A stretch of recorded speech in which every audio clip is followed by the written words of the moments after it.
अरे रवि, वो तीनों ट्रैक्टर ठीक हो गए क्या? सर वो तो परसों से काम पर लग गए। तो तुमने मुझे बताया क्यों नहीं? मालकिन को राइडिंग सिखलाने में इतना दिमाग न खपाओ कि कुछ याद ही ना रहे। और वो होटल ब्लू स्टार को जो 1000 चूजे भेजने थे, उनका क्या हुआ? वो आज सवेरे ही चले गए सर। सुबह सुबह कहाँ जा रहे हैं? टाउन जा रहा हूँ, आने में देर हो जाएगी। रात के खाने पर इंतजार मत कर। अब क्या आज टाउन जाना जरूरी है? जरूरी नहीं होता तो जाता क्यों? ब्रिगेडियर माथुर के साथ ब्रिज खेलने का वादा है आज। मगर ब्रिज तो आप और किसी दिन भी खेल सकते हैं। ओ कम ऑन रेणुका, किसी नेगिंग वाइफ की तरह बातें मत करो। ओफो, मैं आपको रोक थोड़ी रही हूँ। मैं तो बस ये कह रही थी कि ब्रिज खेलने के लिए आज की तारीख ठीक नहीं है। क्यों, क्या खराबी है आज की तारीख में? मैं शुभ अशुभ की बकवास के चक्कर में नहीं पड़ता। मालकिन शुभ अशुभ की बात नहीं कर रही है सर, वो बकवास मत करो।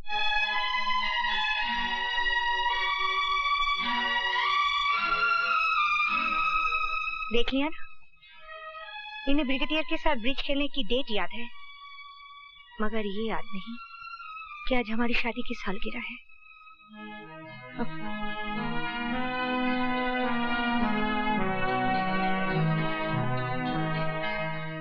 भैया, भैया, भैया। हाँ क्या है? अच्छा, तो आप यहाँ छुपे बैठे हैं और मैं हर जगह खोज आया। पर खोज क्यों रहे हो? मैं जानता था यही होगा। पता है क्या बज रहे हैं? 2। अरे 2 तो रोज ही बजते हैं। और रोज आप नहाते भी हैं और खाना भी खाते हैं मिस्टर रवि यादव। अरे शाबाश, तू तो अंग्रेजी बोलने लगा। अरे जब तू बड़ा होगा ना तो इसी तरह खड़ा होगा कचहरी में, काला कोट डांट के, और योर ऑनर कह के सभी मुकदमे जीत जाएगा। अखबार में तेरी फोटो छपेगी। अरे वो सबसे अच्छे को क्या कहते हैं? बेस्ट। हाँ, बेस्ट वकील। वो तो मैं बन जाऊंगा, मगर आप ये बताइए, 2 यही बजा दिए तो अब नहाएंगे कब और खाएंगे कब? अरे नहाने में कितनी देर लगती है वकील साहब? ये गए कोठरी पर, ये लिया साबुन और तौलिया, ये लपके नदी की तरफ और ये लगाई डुबकी। तो वकील साहब जरा पीठ पे साबुन लगा दो भैया। आ जाओ। आहा, मजा आ गया। हाँ। अरे अरे क्या कर रहा है? गुदगुदी हो रही है। अबे कंधे के नीचे, पीठ पर। हाँ हाँ।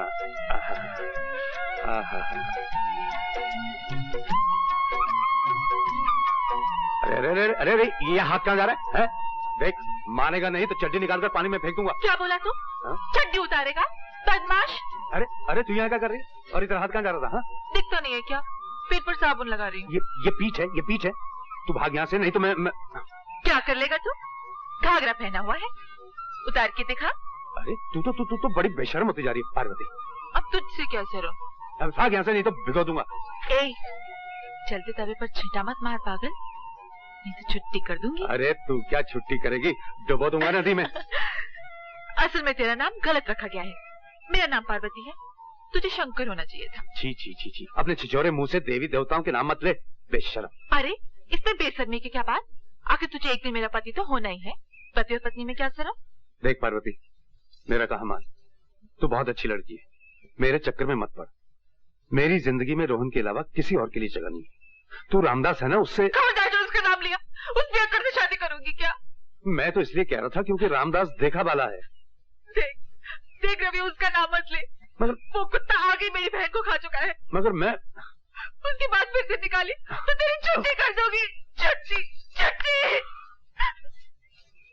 आपने मुझे बुलाया मालकिन? हाँ, कहना ये था कि आज बम्बई से मेरी एक पुरानी सहेली मुझसे मिलने आ रही है, यशोदा गुजराल। ये तो बहुत अच्छा हुआ मालकिन, कुछ दिनों के लिए घर में चहल पहल हो जाएगी। इतने दिनों बाद मैं तुझे याद आई ना। डार्लिंग मिसेस गुजराल लंबा सफर तय करके आई। क्या ये अच्छा नहीं होगा कि नहा धोकर थोड़ी देर ये आराम कर लें? बॉम्बे में ये करती क्या है सिवाय आराम की? अच्छा? बड़ी शानदार हवेली है रेनू, ब्यूटीफुल। तो चल, पहले मैं तुझे हवेली दिखाती हूँ ना। मुझे तो माफी कीजिए, वैसे भी ये हवेली मुझे ज़बानी याद हो चुकी, और फिर मुझे कुछ काम भी निपटाने। चले? चलो। ये तो पूरा महल है। अरे रेनू, तुम तो बिल्कुल महारानियों की तरह रहती हो। अच्छा, मुझे पता नहीं था कि महारानियां भी ऐसे ही रहा करती थी। वैसे वकील साहब क्यों नहीं आए? नहीं, वो तो जरा बिजी वकील हैं, मुलाकातें उनसे कम ही होती हैं। मुकदमों, मुवक्किलों, फाइलों और लॉ बुक्स की भीड़ में गुम हो गए हैं। और गुम न हो तो भी क्या करें, कहाँ जी लगाए। मैं माँ तो बन नहीं सकती, इसलिए उन्होंने अपने आप को वकालत में उलझा लिया है। दौलत और शोहरत ने औलाद की जगह ले ली और मैं अकेली रह गई। तेरी टुम्पा कहाँ है? आती होगी, चल। भाई मैं तो गुम हो जाऊं इतने बड़े घर में, अगर तुम गुम हो जाओ इस घर में तो कैसे ढूंढोगे अपने आप को? रोज ही गुम होती हूँ और रोज ही ढूंढ निकालती हूँ अपने आप को। मालिका का तुमने मेहमान लोगों को देखा? लोग कहाँ रोहन, खाली एक मेम साहब आई हैं। अकेली? हाँ। कोई लड़का लड़की नहीं? मैंने तो सुना उनकी कोई औलाद ही नहीं। हम कुछ फूल तोड़ ले मालिका का? जरूर जरूर। ओ बेटी, क्या नाम है तुम्हारा? रोहन यादव। रोहन यादव? अरे भाई तुम तो कमाल के हो, इतनी छोटी सी उम्र में तुम यादव भी हो गए। पता है मैं तुम्हारी जितनी थी ना तो सिर्फ यशु थी। यही रहते हो तुम? जी, मेरे भैया रवि यादव यही काम करते हैं। सारे घोड़े, सारे ट्रैक्टर, सारा फार्म वही देखते हैं। अच्छा, ये सारी चीजें वही देखते हैं? Yes madam. कौन से स्टैंडर्ड में पढ़ते हो? सब स्टैंडर्ड में। मालकिन की सैलरी आप ही है ना? अच्छा ये बताओ, शरारत करते हो या नहीं? बताओ बताओ। करता हूँ। मैं जानती थी कि तुम शरारत जरूर करते होगे, क्योंकि तुम तो बिल्कुल बाल गोपाल हो। बाल गोपाल? जी ना, बाल गोपाल तो माली काका का नाम है। मैं रोहन यादव हूँ, आपको बताया तो था। Oh sorry Rohan. अच्छा चलो अंदर चलो। अंदर? घर के नौकर लोग मुझे अंदर नहीं जाने देते, कहते हैं कि नौकरों के बच्चों का अंदर क्या काम। गधे हैं घर के नौकर। आओ मेरे साथ। आपके जाने के बाद सब डांटेंगे। कोई नहीं डांटेगा, मैं रेणुका से कह जाऊंगी कि मेरे रोहन यादव को कोई नहीं डांटे। क्या वो भी डांटती है? जी ना, मालकिन तो बहुत अच्छी है, टुम्पा भी बहुत अच्छी है, हम लोग खूब खेलते हैं। बस तो फिर क्या डर है, आओ मेरे साथ। आओ आओ बेटा आओ आओ। मेरे बाल गोपाल से मिलिए मिस्टर सिंह। आंटी आपने बड़ा अच्छा किया कि रोहन को लेके आई। आओ रोहन। अरे तुम्हारी पायल तो ग्रामोफोन से भी अच्छी बजती है टुम्पा। चलो ना रोहन। हाँ हाँ जाओ खेलो जाओ।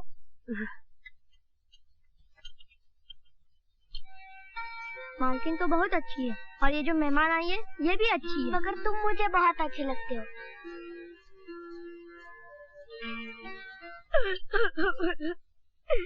मम्मी मेरी पायल खो गई।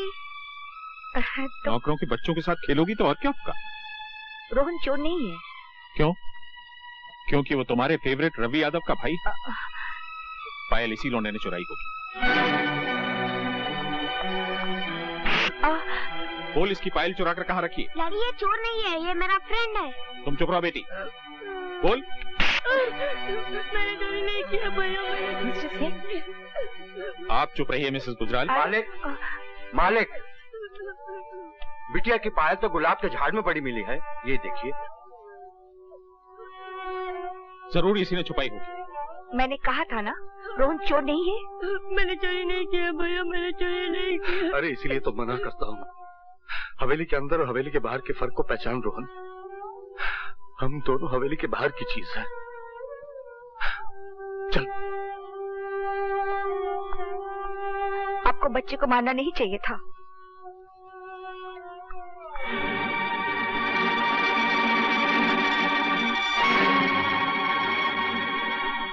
रो मत रोहन, रो कर अपने आंसू और अपने भाई का अपमान मत कर। उनके कहने से तू चोर हो तो नहीं गया ना?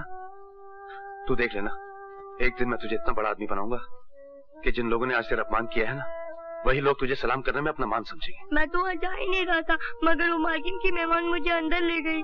मैं जानता हूँ। मालकिन की मेहमान कितनी अच्छी है ना, वो मुझे बाल गोपाल पुकारती है। बाल गोपाल तो तू है ही। इनका बम्बई हमारे जगदीशपुर से कितना बड़ा होगा ना? बहुत। मुझे वहाँ ले चलोगे ना भैया? वहाँ समुद्र भी है ना? हाँ। समुद्र कैसा होता है? मैंने देखा तो नहीं है, लेकिन मालकिन कहती है जहाँ तक देखो बस पानी पानी दिखाई देता है। मुझे वहाँ ले चलो ना भैया। हाँ एक दिन जरूर लेके जाऊंगा। यशोदा जी, आपने तो मेरा सारा प्रोग्राम अपसेट कर दिया। मैं तो आपको प्राचीन जगदीश मंदिर दिखलाना चाहता था, जिसकी वजह से नगरी जगदीशपुर कहलाती। मेरा तो खुद अभी जाने को जी नहीं कर रहा है भाई साहब, मगर आई अंडरस्टैंड। मगर जब गुजराल साहब की तबीयत ठीक हो जाए तो आप दोनों शुरू। जरूर। वो भी एक आध दिन या हफ्ते के लिए नहीं, एक आध महीने के लिए। प्रॉमिस। सामान रख दिया? जी मालकिन। निकलो। अच्छा। अरे मेरा बाल गोपाल कहाँ है? भैया ये देखिए। नमस्ते मेम साहब। नमस्ते। नमस्ते। मैं बस इतना कहने आई हूँ कि कल जो हुआ वो होना नहीं चाहिए था। ये तो हमेशा होता है मेम साहब, गरीब अमीर का फर्क बहुत बड़ा फर्क होता है।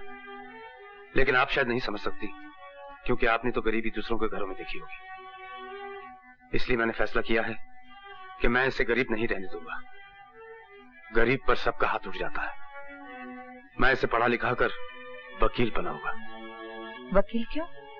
क्योंकि कत्ल किसी और ने किया था और फांसी मेरे पिता को मिली थी, सिर्फ इसलिए कि उनके पास अच्छा वकील करने की ताकत नहीं थी। भगवान ने चाहा तो ये बाल गोपाल जरूर एक दिन बहुत बड़ा वकील बनेगा। मुझे भूल मत जाना, और अगर मैं ना आ पाऊँ तो मुझसे मिलने बम्बई जरूर आना। आओगे ना? जी। नमस्ते। नमस्ते।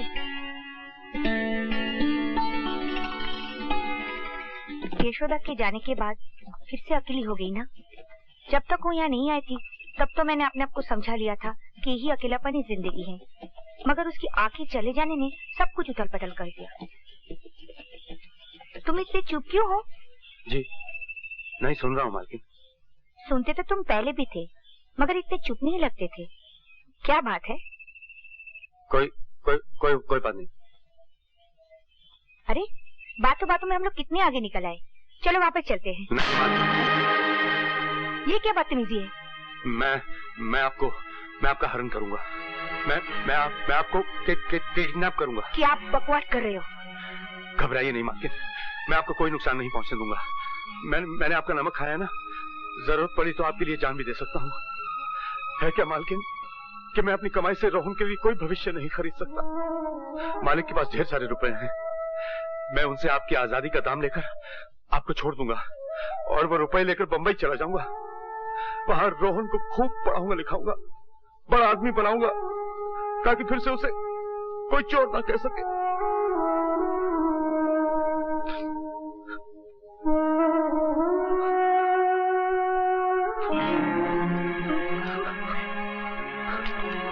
घर चलो, घर चलो। मालकिन क्या बात है रवि? आज्ञा लेने आया हूँ मालकिन। काहे की आज्ञा? यहाँ से जाने की आज्ञा मालकिन। कहाँ जाओगे? पता नहीं। क्यों जाओगे? आप पर चाकू निकालने के बाद मैं यहाँ कैसे रह सकता हूँ मालकिन? पागल हो तुम तो। अरे रवि, जो मैं तुम्हारा दर्द ना समझती होती तो आती मालिक से तुम्हारी शिकायत ना करती, तुम्हें पुलिस के हवाले ना कर देती। जाओ, जाके अपना काम करो। जाओ। जी। पागल कहीं का।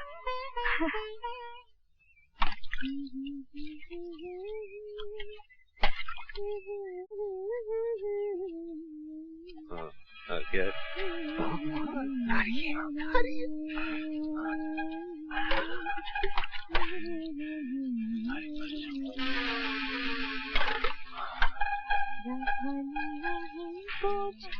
बस कर, अबे हट बे। मुझे भी तो देखने दे। चुप रहना। अबे चुप क्यों रहूं? 50 रुपए में ट्रेलर दिखा दिया, अगर पूरी फिल्म देखनी है तो और छिड़को। अबे हटना। अरे साथी तो बचाओ!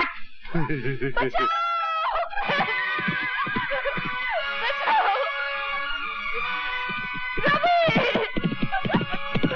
इस बेशरम को मार रवि! खत्म कर दे इस हरामी को! छुट्टी कर दे इसकी!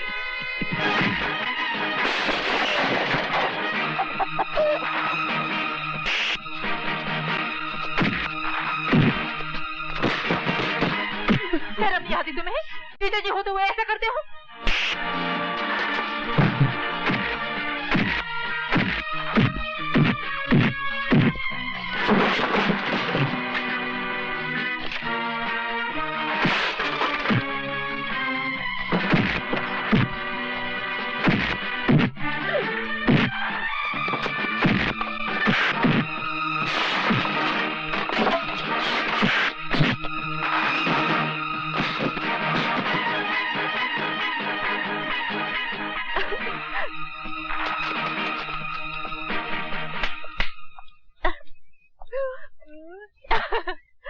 खिड़की दरवाजे बंद करके नहाना सीख। सिखला दे। बेशर्म कहीं। रवि, आज मैंने तुम्हारे बारे में एक फैसला किया है। क्या फैसला किया मेरा? कल से मैं तुम्हें पढ़ाना शुरू करूंगी। मैं पढ़ के क्या करूंगा? पढ़ाई हमेशा काम आती है पागल आदमी। थोड़ा बहुत पढ़ लोगे तो बम्बई जाकर अच्छा काम कर सकोगे, अच्छी तनख्वाह मिलेगी और रोहन की जिंदगी भी बना सकोगे। रोहन के लिए तो मैं कुछ भी कर सकता हूँ, पढ़ भी सकता हूँ। आप कल ही से मुझे पढ़ाना शुरू कर दीजिए। तुम सचमुच पागल हो।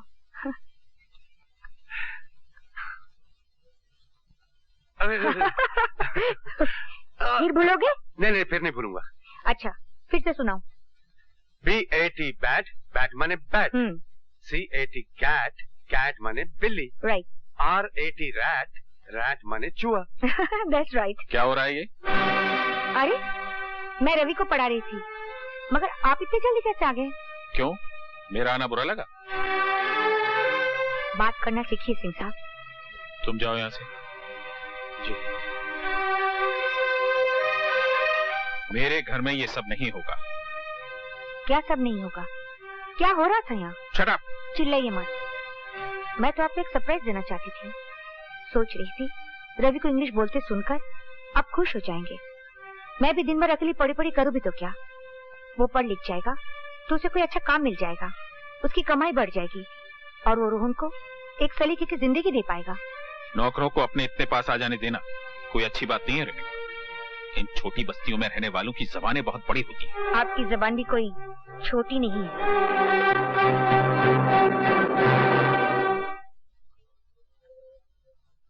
नमस्ते मालकिन। रवि, क्या तुम कभी अपने आप से बातें करते हो? दिन में ख्वाब देखने का क्या फायदा मालकिन? लेकिन बात क्या है? जिंदगी में बहुत जहर फैल गया है रवि। अब तो सांस भी लेना मुश्किल हो गया है। अपने घोड़े से कहो मुझे किसी ऐसे ख्वाबों की बस्ती में ले चले जहाँ मुझे चैन मिले, प्यार मिले। न जाने आजकल मनोहर सिंह को क्या हो गया है। बिल्कुल अंधा हो गया है। सारे शहर को मालूम है कि रवि का इसकी बीवी के साथ क्या चक्कर है।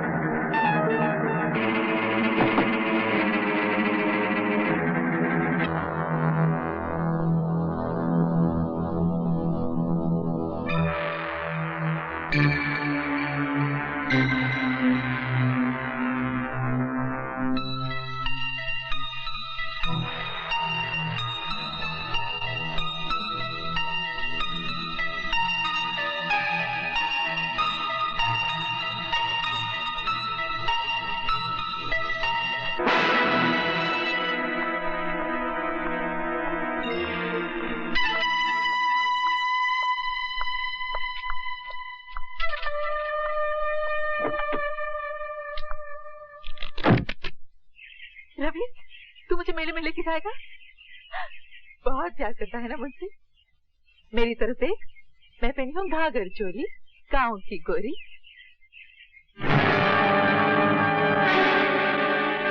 तुम? हाँ मैं। अरे मैं तुझे मेले में ले जाऊंगा, पर उससे पहले मैं तेरी जवानी का मेला देखूंगा। मेरे पास नहीं आना, वरना तेरी छुट्टी कर दूंगी। अच्छा? मैं सिर्फ रवि की हूँ। रवि! रवि!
कहना है कि तुमने खुद मुलजिम रवि यादव को पार्वती देवी के साथ बलात्कार करते हुए देखा। जी सरकार, वो बेचारी गिड़गड़ाती रही, हाथ जोड़ती रही, लेकिन ये मुलजिम उसकी एक नहीं सुना। अरे सरकार, हमसे तो ये जुल्म देखा नहीं गया, हमने अपनी आंख बंद कर ली और जब आंख खोल के देखा तो ये अपना काम खत्म करके जा चुका था। नहीं जज साहब, ये सरासर झूठ बोल रहा है। और पार्वती देवी वहां मरी पड़ी थी। तुमने पार्वती देवी को बचाने की कोशिश क्यों नहीं की? अरे साहब, आप इसको नहीं जानते। अगर हम उसे बचाने की कोशिश करते तो उसकी लाश के बगल में आप हमारी लाश भी पाते। Your witness. No questions. आप मुलजिम के बचाव के वकील हैं और आप गवाह से कोई सवाल नहीं करना चाहते जिसका बयान मुलजिम को फांसी के तख्ते तक ले जा सकता है। मुलजिम को अपने वकील से झूठ नहीं बोलना चाहिए योर ऑनर। इस मुलजिम ने मुझसे कहा था कि इसने बलात्कार नहीं किया, मगर अब ये मोजिज़ गवाह ये बयान दे रहा है कि इसने खुद अपने आंखों से बलात्कार होते हुए देखा। तो इस गवाह से मैं क्या सवाल करूं? मैं सिर्फ इतना ही कह सकता हूं योर ऑनर, इस चश्मदीद गवाह का बयान बलात्कार तो साबित कर सकता है मगर कत्ल साबित नहीं करता, क्योंकि जिस वक्त इसने आंख खोली तो मुलजिम जा चुका था और लाश पड़ी हुई थी। हो सकता है योर ऑनर मुलजिम ने उसे जिंदा छोड़ा हो सकता है किसी और ने पार्वती देवी का कत्ल किया हो। इसलिए अदालत ने अगर इसे फांसी की सजा दी तो वो सरासर अन्याय हो जाएगा योर ऑनर। That's all. ये अपने कैसा वकील खड़ा किया रवि के लिए, जो खुद अपनी क्लाइंट के खिलाफ बोल रहा है। ऐसी बातें अदालत में नहीं की जाती। मगर वो तो घर चलकर बात कर लेना। सरकार कत्ल का जुर्म पूरी तरह साबित नहीं कर पाई, इसलिए यह अदालत इसे कत्ल की पूरी सजा नहीं दे सकती। लिहाजा यह अदालत इसे 12 साल कैद बामुशक्कत की सजा देती है।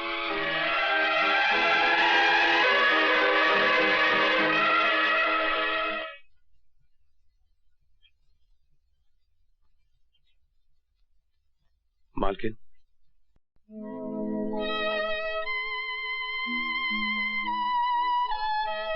मेरी तो कुछ समझ में नहीं आ रहा है कि ये सब क्या हो गया है।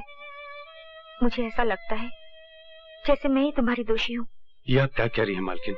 हाँ, मैंने तुम्हारे मालिक से 1000 बार कहा कि रवि निर्दोष है, कोई अच्छा सा वकील करो, मगर वो... ये दोष निर्दोष का चक्कर ही नहीं है मालकिन, तो वकील क्या कर लेता? ये तो नसीब का चक्कर है मालकिन। आप भी बेबस हो गई और मालिक भी। आप तो चाहती थी कि मैं पढ़ लिख कर अच्छा आदमी बनूं, मगर नहीं। बनता भी कैसे? ये जेल जो लिखी थी नसीब में, ये धारीदार कपड़े जो लिखे थे। पर अब बिल्कुल चिंता मत करना मालकिन, ये सजा तो मैं काट ही लूंगा। मुझे चिंता है तो सिर्फ रोहन की। वो वहां बिल्कुल अकेला रह गया ना मालकिन। अकेला क्यों हो गया होगा? मैं नहीं हूँ क्या? मैं उसकी देखभाल करूंगी। उसका भविष्य मेरे पास तुम्हारी अमानत है रवि, तुम इसकी बिल्कुल चिंता ना करो। अगली बार जब मैं तुमसे मिलने आऊंगी तो उसका पक्का बंदोबस्त करके आऊंगी। अगर ऐसा हो गया ना मालकिन, तो मुझे जिंदगी से कोई शिकायत नहीं रहेगी, क्योंकि आज तक मैंने जिंदगी से अपने लिए कुछ मांगा ही नहीं। जो कुछ मांगा रोहन के लिए मांगा, और जो कुछ मांगूंगा रोहन के लिए मांगूंगा।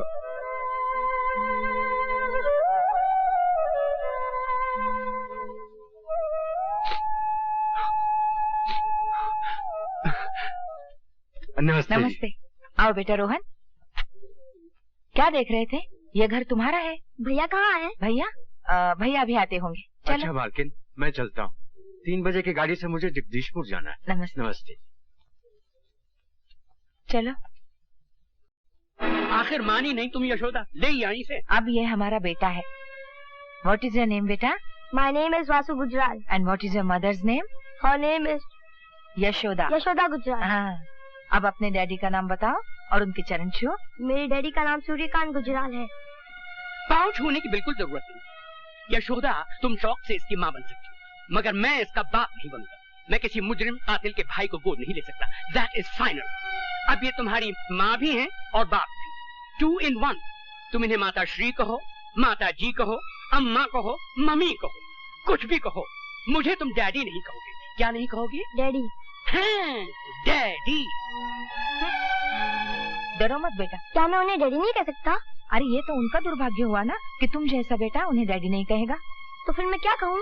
तुम उनका नाम जानते हो, सूर्यकांत गुजराल, तो तुम उन्हें मिस्टर गुजराल कहा करो। तुम समझ ही नहीं सकती रेणुका कि मेरी जिंदगी में वासु की क्या जगह है। धूप का टुकड़ा भी वही और छाव का टुकड़ा भी। उसके आने के बाद मेरा अकेलापन हमेशा के लिए खत्म हो चुका है। मैं तुम्हें यह भी नहीं समझा सकती कि अपने बाल गोपाल को मैं कितना चाहती हूँ। बस ये समझ लो कि मैं ही उसकी देवकी हूँ और मैं ही यशोदा। मैं इस बाल गोपाल के लिए तुम्हारा जितना भी शुक्रिया अदा करूँ कम है।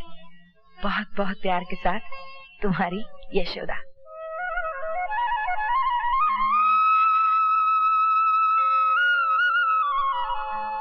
रवि, ये जानकर तुम कितने खुश होगे कि रोहन अपनी जिंदगी की कामयाबी की तरफ तेजी से बढ़ रहा है। जो जिम्मेदारी तुमने मुझे सौंपी थी उसे पूरा होते देखकर मुझे ऐसा लग रहा है कि मेरा वचन पूरा हो गया हो।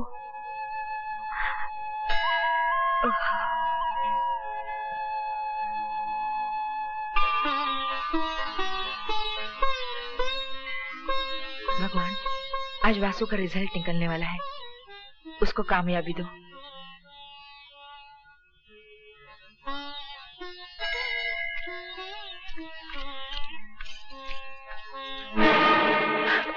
जेवर निकालो। अगर मेरे वासु को पता चल गया ना।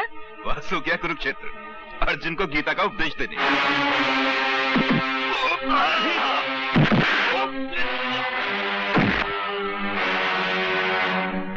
कुरुक्षेत्र से तो मैं वापस आ गया हूं और मेरे होते हुए मेरी मां को कोई हाथ नहीं लगा सकता।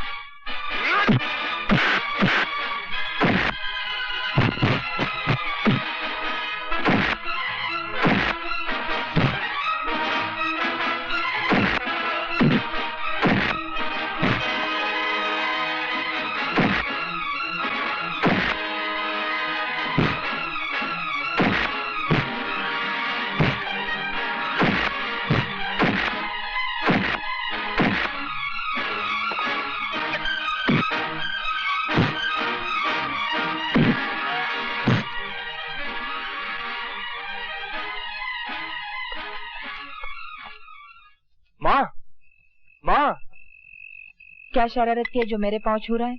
माँ, मैंने इम्तिहान पास कर लिया है। अब मैं भी वकील बन गया हूँ। मैं बहुत खुश हूँ। आज तूने मेरे ख्वाबों को सच्चा कर दिखाया। सुना तुमने?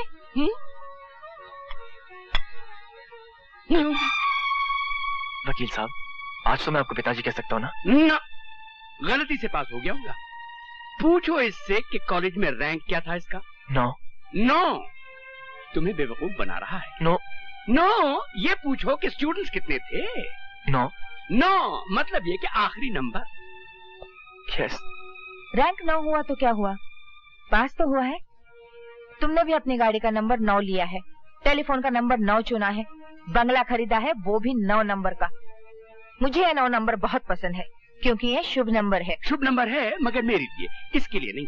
तो क्या तुम्हें इसका वकील बनना अच्छा नहीं लगा? अरे भाई, वकालत तो सच को झूठ और झूठ को सच बनाने का कानूनी लाइसेंस है। तो चलो इस दुनिया के झूठों में एक झूठे का इजाफा और हो गया। वकील तो ये बन सकता है मगर हम जैसा सच्चा, खरा और कामयाब वकील कभी नहीं बन सकता। मैंने तुम्हें पहले ही कहा था जब तुम इसे घर लाई थी, और आज भी कह रहा हूँ कि पीतल पर सोने का पानी चढ़ाने से पीतल सोना नहीं बन जाता। तो इसका मतलब है इतने साल गुजर जाने के बाद भी तुम इसे बेटा स्वीकार नहीं करोगे? बिल्कुल नहीं। यशोदा जी ने कृष्ण जी को गोद लिया था तो ये अपने आप को वासुदेव समझ बैठा है। अगर ये वासुदेव है तो मैं भी भीष्म हूँ और अपनी प्रतिज्ञा का पालन करता हूँ कि मुझे मेरे निश्चय से कोई बदल नहीं सकता। तो आप भी मेरा निश्चय सुन लीजिए वकील साहब। एक दिन आएगा और जरूर आएगा जिस दिन आप मुझे बेटा कह के बुलाएंगे, और वो दिन मेरी जिंदगी का सबसे शुभ दिन होगा। वकील साहब, आपने कहा कि पीतल सोना नहीं बन सकता। नहीं बन सकता, ये सच है, मगर एक पौधा बड़ा दरख्त तो बन सकता है जिससे यशोदा माँ के प्यार ने सींचा हो। वकील साहब, मैं तो एक अनाथ था जिसे आपने आसरा दिया। आसरा तो कई देते हैं लेकिन आपकी कड़वी बातें मेरा हौसला बढ़ाती गई। मैं आपका आभारी हूं और हमेशा रहूंगा। बाय मां।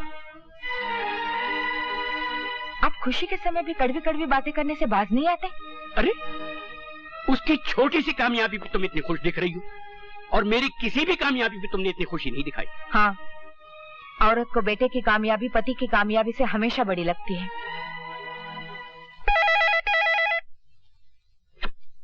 हेलो वासु, क्या कर रहे हो यार? कुछ नहीं यार, मिस्टर गुजराल को मेरा पास होना अच्छा नहीं लगा। अगर माँ नहीं होती ना तो ये घर कब का छोड़ चुका होता। अरे भूल जाओ मिस्टर गुजराल को, जल्दी से तैयार हो जाओ, पार्टी में जाना है। किसकी पार्टी? अपने अशोक की। बहुत सी खूबसूरत लड़कियां आएंगी, फ्लर्ट करेंगे। हैं? अच्छा ठीक है, मैं आता हूँ। अच्छा हो तूने फोन किया यार, मैं बहुत बोर हो रहा था। Okay bye. बाय। वहाँ तो बहुत ही मजा आया। हेलो, बहुत देर कर दी। माय गॉड वासु, ये लड़की तो ब्यूटी की पूरी स्पेलिंग है। ये है मेरी dance teacher Judy. How are you? Fine, आइए। Nice party. Quite good. Ashok की पार्टीज हमेशा ऐसी होती है। इनसे मिलिए, ये पायल है। हाय, ये है जूडी मार्टिन, मेरी फ्रेंड और डांस टीचर। वासुदेव गुजराल, पता नहीं तुम्हें मुझसे मिलकर खुशी हुई है नहीं, मगर मुझे तुमसे मिलकर बहुत खुशी हुई है। वो क्यों? क्योंकि तुम इस दुनिया की दूसरी सबसे ज्यादा खूबसूरत लड़की हो। Thanks for the compliment. मगर पहली सबसे ज्यादा खूबसूरत लड़की कौन है? मेरी माँ। तुमने तो कमाल कर दिया पायल। भाई साहब जरा संभल के चलिए। अरे मैं तो देखकर ही चल रहा। ये क्या बदतमीजी है यार?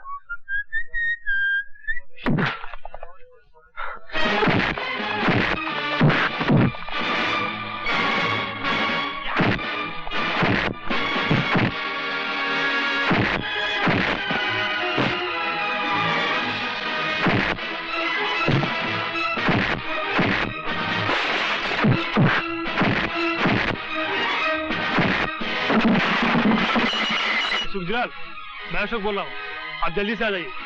वासु ने पार्टी का सत्यानाश कर रखा है।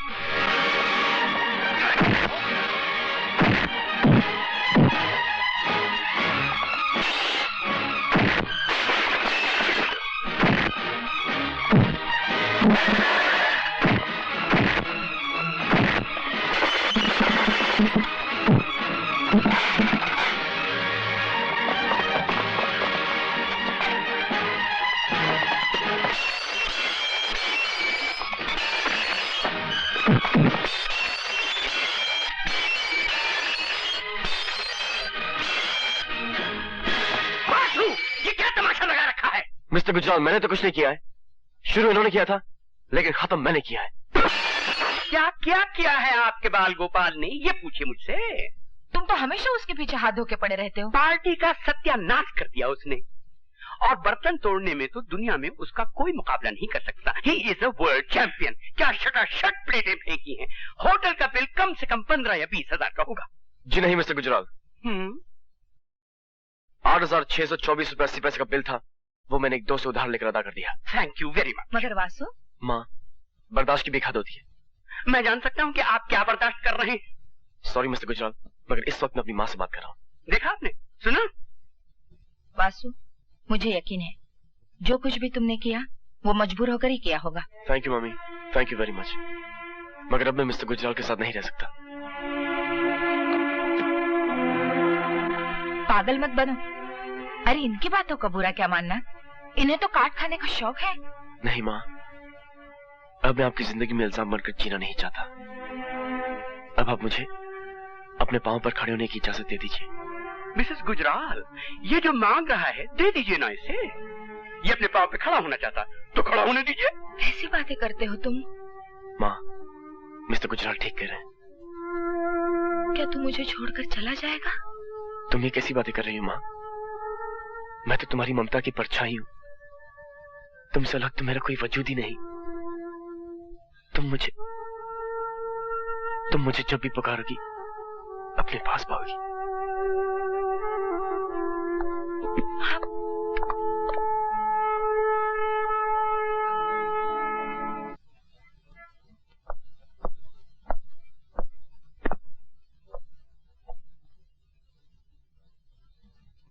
मैं समझ गया। क्या समझे? यही कि उस काले कोट की हर जेब खाली है। But don't you worry my boy, असल चीज है जेब, यू नो, पॉकेट। पॉकेट है तो भरेगा भी। मैं किसी की जेब में नहीं रहना चाहता प्रशांत। कभी कोटा की तमाशा देख। इट्स डिस्कस्टिंग यार।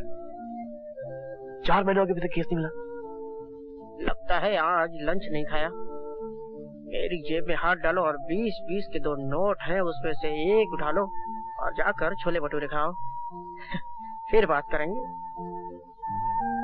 छोड़ यार, महीनों से तेरी जेब में हाथ डाल के जी रहा हूँ। माय डियर वासुदेव गुजराल, भगवान या दर्जी तो जेब बनाता ही इसलिए है कि दोस्त उसमें हाथ डाल सके, हैं?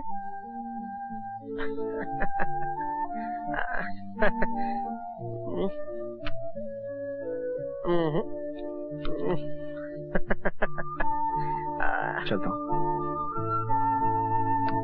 जिस तरह से आज तुमने लंच नहीं खाया, उसी तरह आज मैं डिनर नहीं खाऊंगा। एक कॉफी और हो जाए, क्योंकि वो बात जिसका सारे फसाने में जिक्र नहीं अभी तक खत्म नहीं हुई। कॉफी दो।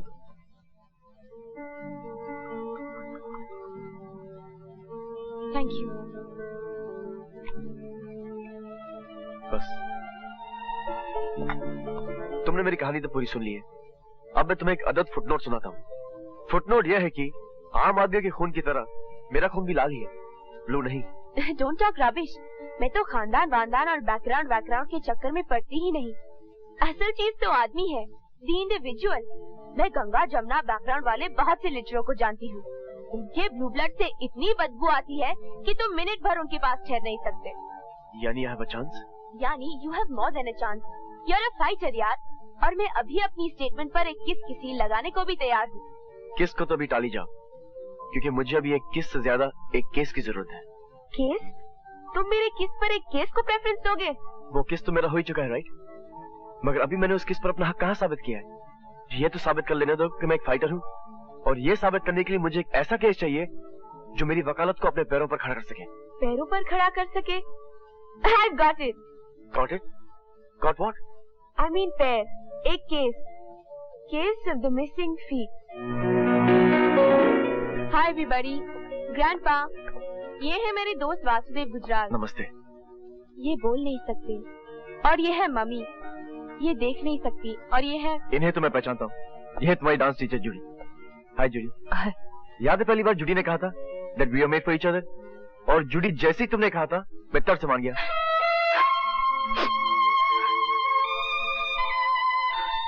So Judy, how's life?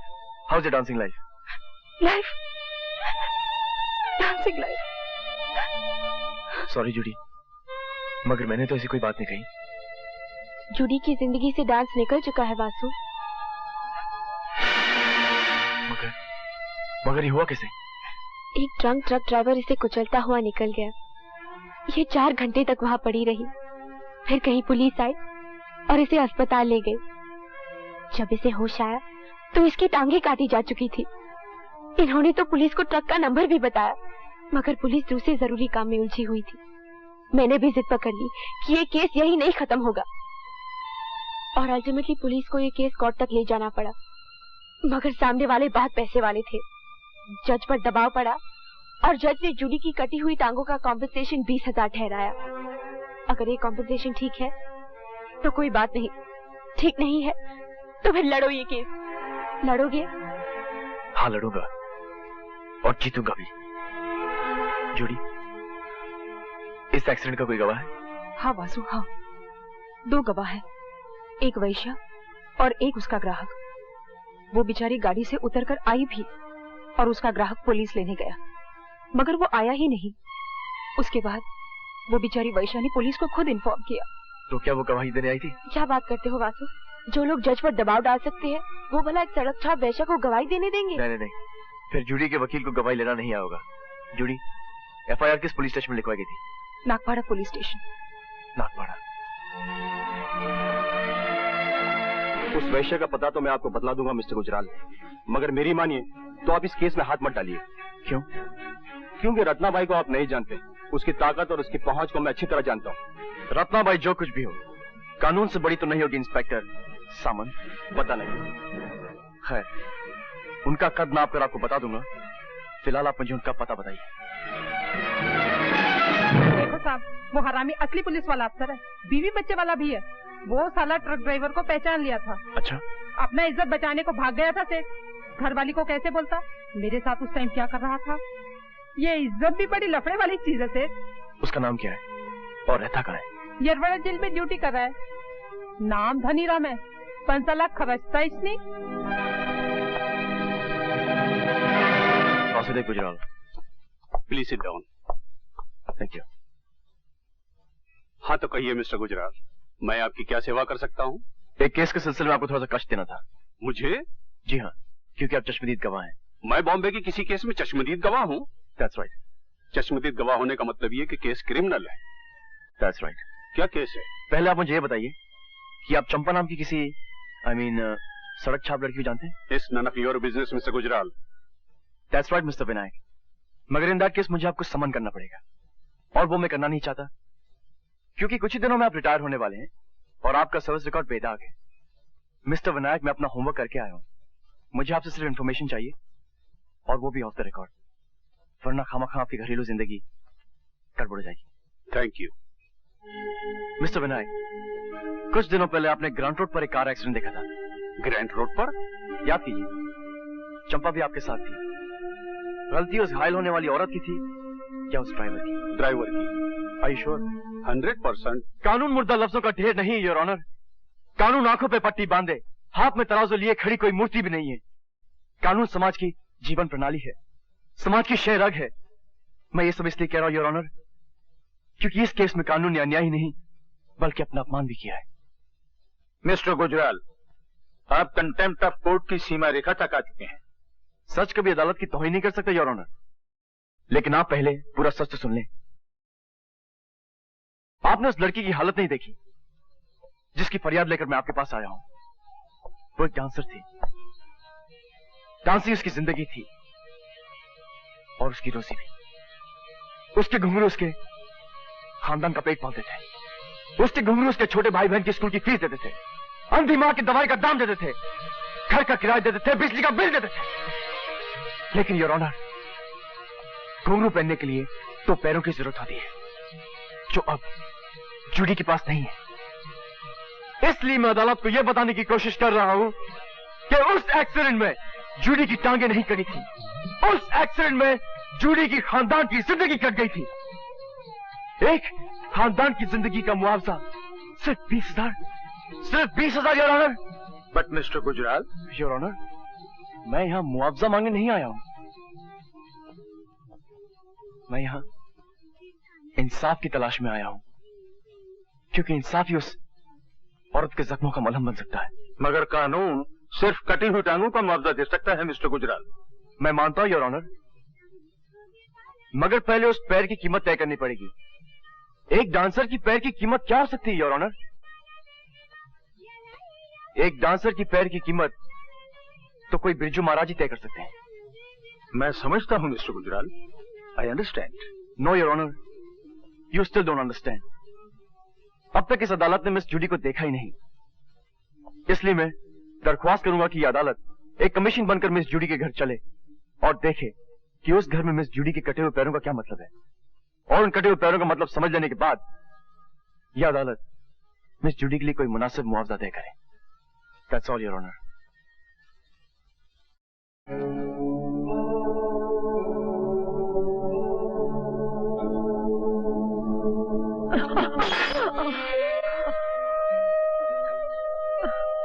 ये तुमने क्या किया मम्मा? दवा तो बह गई। इसमें तो अभी 2 दिन की दवा थी बेटी। अरे मैं कहती हूँ छोड़ मेरी आंखों को, मैं तो इस डर से मरती भी नहीं कि मेरे बरियल का खर्चा कहाँ से आएगा। 7 रुपए 80 पैसा फेंकने की कोई जरूरत नहीं, मैं तो अंधी ही ठीक हूँ। यस मम्मा, तुम अंधी ठीक हो, मैं लंगड़ी ठीक हूँ, और ग्रैंडपा गूंगे ठीक है, मगर टोनी, जॉनी और लीजा के लिए क्या ठीक रहेगा?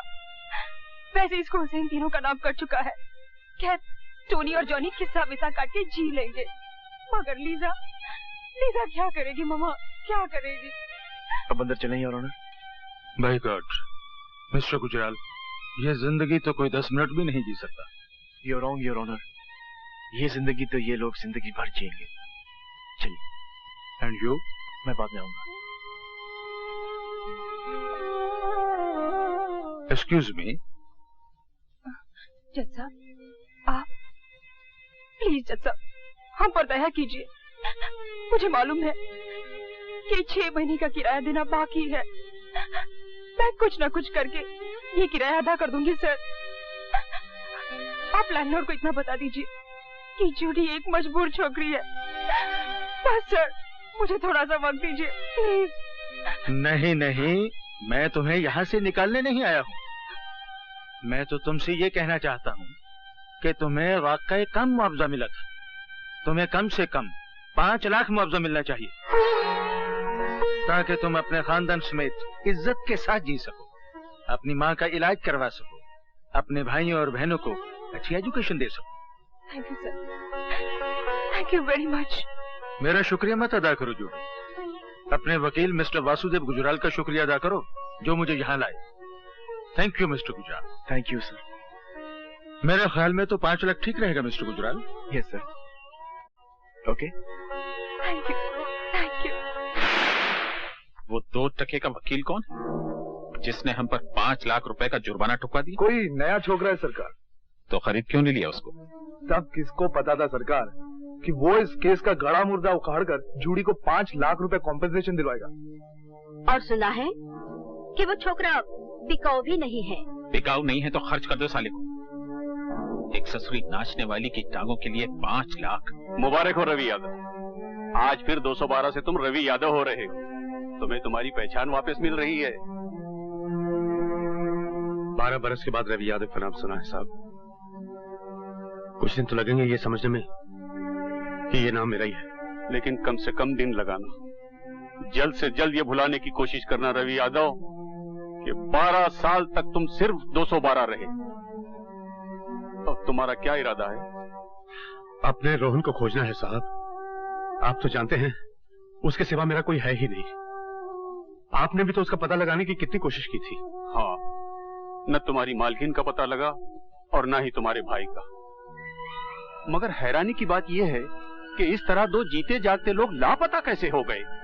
अब तो मैं रवि यादव बन चुका हूँ ना साहब, मैं ढूंढ लूंगा उनको। Oh Vasu, you are really great. Judy और उसकी फैमिली को तो तुमने दूसरी जिंदगी दी है, and for that I must thank you. खाली शुक्रिया से काम नहीं चलेगा। अरे भाई, शुक्रिया की गिफ्ट रैपिंग तो की नहीं जा सकती। की जा सकती है। वो कैसे? फोटो पे पेस्ट कर दो। ओह कम ऑन यार। मैं जाता तो तुम जरूर घपला करोगी। पर मैंने वादा क्या किया था? तुमने कहा था मेरा मुंह चूमने को जी चाहता है। मैंने कहा था कि केस दो तो मैं केस दूंगा। अब क्योंकि मैं वो केस जीत चुका हूँ, इसलिए मैं अब किस दूंगा नहीं बल्कि किस लूंगा। अंडरस्टैंड? अरे किस कोई चेंज थोड़ी है कि आदमी जेब में हाथ डाले और निकाल कर दे दे। और मैं क्या पागल हूँ कि किस लेने देने की बात करूंगी? आपने ख्वाब देखा होगा मिस्टर वासुदेव गुजराल, और आप तो अच्छे खासे लॉयर है। सबूत और गवाह की बात हमेशा करते रहते हैं, और आपके पास इस बात का कोई सबूत है कि मैंने ऐसा वादा किया था? कोई आई विटनेस है? विटनेस तो है योर ऑनर, मगर गूंगे हैं, बोल नहीं सकते। एक्चुअली 4 विटनेस हैं, 4। और चारों के चारों गूंगे हैं। कौन है वो? मेरे और आपके कान, जिन्होंने 21 वाली बात सुनी थी। मैं इन गवाहों को नहीं मानती।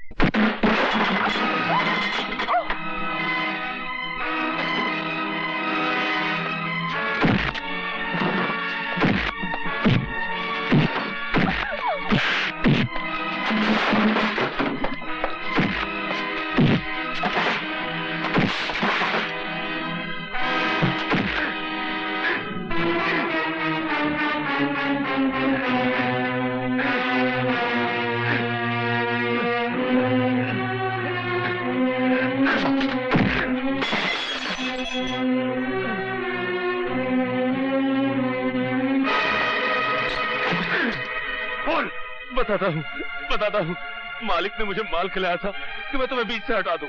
क्यों? उन्हें शक हो गया था कि मालकिन का तुम्हारे साथ टाका भिड़ा हुआ है। मालकिन से? अरे वो तो मेरे लिए देवी समान है। अरे जब आदमी बड़ा हो जाता है ना भैया, तो रास्ते छोटे पड़ जाते हैं। मालिक को शक था, बस बात बताओ। बोल, पूरी बात बोल। बताता, पूरी बात बताता। तू मुझे ब्लैकमेल करेगा नमक हराम? हम तो अंग्रेजी जानते भी नहीं मालिक। आज तू तीसरी बार पैसे मांग रहा है और घुमा फिरा कर उसी हरामजादे की बात निकाल लेता है। अरे रुपया तो हाथ का मैल है मालिक, और आपके पास इस मैल की कोई कमी भी नहीं है। भगवान मालकिन को जिंदा रखे, बस चेक की तरह काटते जाइए आप उन्हें। जरा सोचिए तो कैसी कैसी खिदमत की है मैंने आपके वास्ते। उस रवि यादव को 12 साल के लिए दूर कर दिया मालकिन से। पहले पारो के साथ बलात्कार करना पड़ा आपके वास्ते, फिर उसका कत्ल करके रवि यादव को कत्ल और बलात्कार में फंसाना पड़ा आपके वास्ते। अरे इतने बड़े काम के लिए 10, 20, 50 हजार की हैसियत क्या है? इस बार 20,000 दे दीजिए, फिर नहीं मांगूंगा। याद रख, तेरी जोर का एक सिरा मेरे हाथ में है। चिल्लाइए मत मालिक, अगर आप नहीं देंगे तो मालकिन से ले लूंगा। जलील आदमी, तूने उस मासूम लड़की के साथ बलात्कार किया, तूने उसे कत्ल किया और अपना जुर्म उड़ा दिया रवि को। तुम्हें रवि की इतनी फिक्र क्यों है? तुम चुप रहो, तुमसे तो मैं पुलिस स्टेशन से लौटने के बाद ही बात करूंगी। तू मेरे साथ पुलिस स्टेशन चल और चलकर अपने जुर्मों का इकबाल कर कि उस बलात्कार और कत्ल से रवि यादव का कोई ताल्लुक नहीं था। मगर जो मैं सच बोला तो मालिक भी फंस जाएंगे मालकिन। तू चलता है या मैं चलाऊं गोली? तू चल के सच बोल, सच के लपट में चाहे जो भी आ जाए। तू तो किराए की छुरी है जग्गू, कातिल तो तेरी मालिक ही है, सजा उन्हें मिलनी ही चाहिए। तू चल।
एक्सीडेंट के बाद मालकिन भी बच गई, और सुना है हवेली के पुराने नौकर विष्णु के यहाँ रहती है। और मनोहर सिंह? वो अपनी बेटी को लेकर बंबई चला गया पुलिस के डर से। आइए।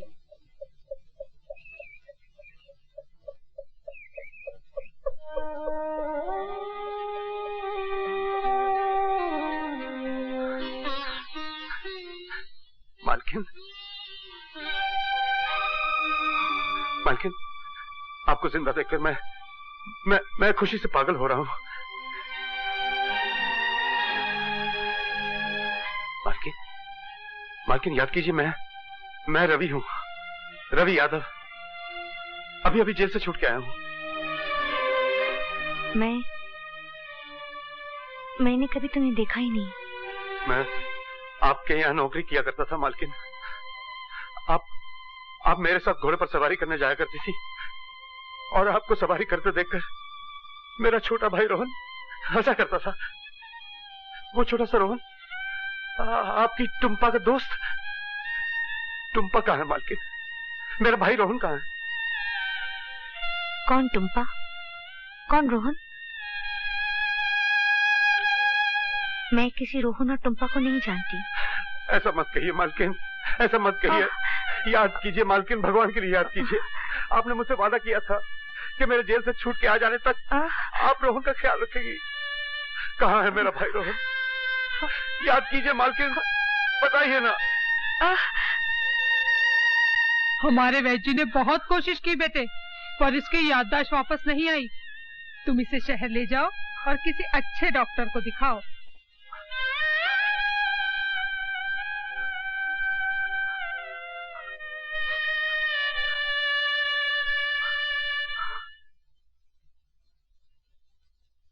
घबराइए नहीं, ये अच्छी हो जाएंगी। हाँ, इन्हें थोड़ा वक्त लगेगा। आपको इन्हें इनकी याददाश्त की तरफ रुझान करवाना होगा। जैसे इन्हें खाने में क्या अच्छा लगता है, कोई हॉबी, कोई शौक। कुछ दिनों बाद आप इन्हें फिर से मेरे पास लेकर आइए, तब मैं ये तय करूंगा कि इनका ट्रीटमेंट किस एंगल से शुरू किया जाए। और कुछ? जी वो मतलब 200 रुपीज। जी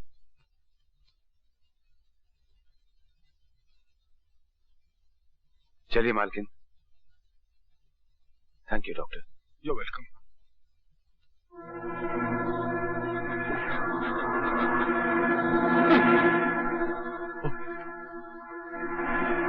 जोसेफ, ये बैग रखना, मेरे पीछे पुलिस लगी हुई है।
चलो बैठो।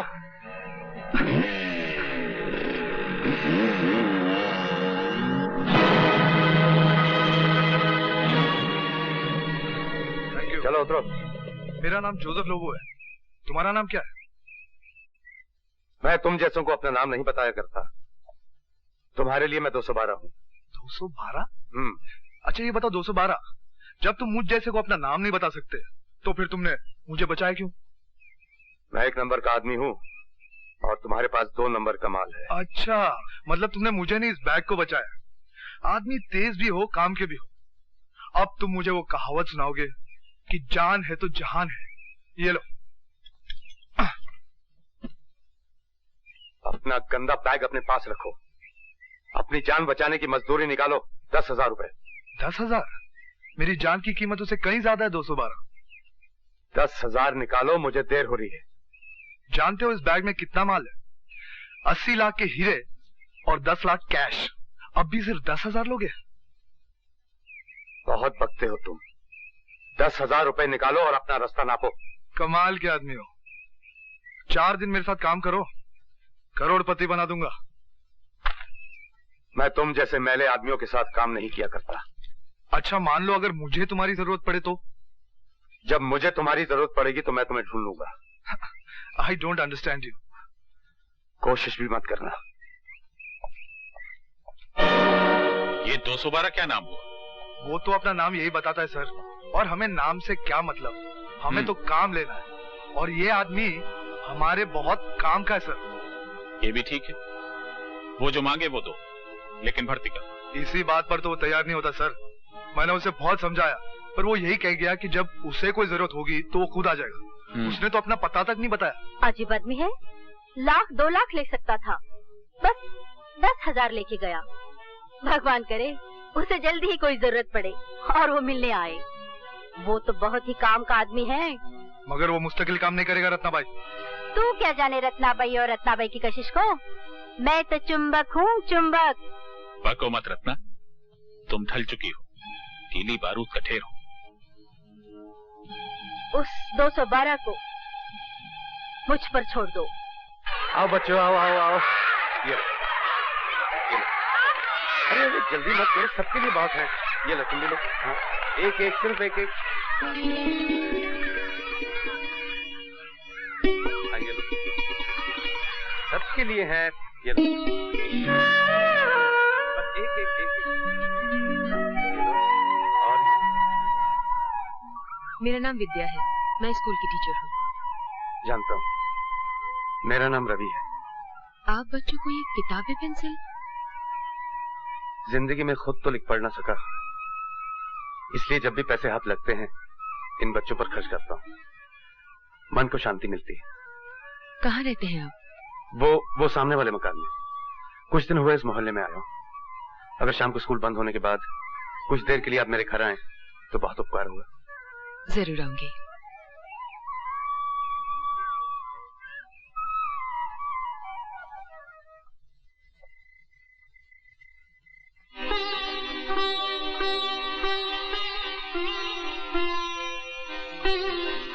अरे मालकिन, आपने अभी तक खाना नहीं खाया? आप सो रही थी इसलिए मैं इसे ढक के चला गया। मैंने ढका हुआ खाना देख लिया था। तो फिर खाया क्यों नहीं? अकेले कैसे खाती? तुमने खाना खा लिया? अरे मालकिन, अब मैं क्या बताऊं इन बस्ती वालों का। नाश्ते पर इतना ठूस दिया कि अब मैं ज्यादा बोलूं तो बात की जगह मुंह से नाश्ता निकलने लगेगा। लीजिए, खा लीजिए। आज मैंने आपके लिए कड़ी बनाई है। आपको तो याद होगा, कड़ी पर तो रोहन की जान जाती थी। पता नहीं अब वो कहाँ होगा। लीजिए, खा लीजिए।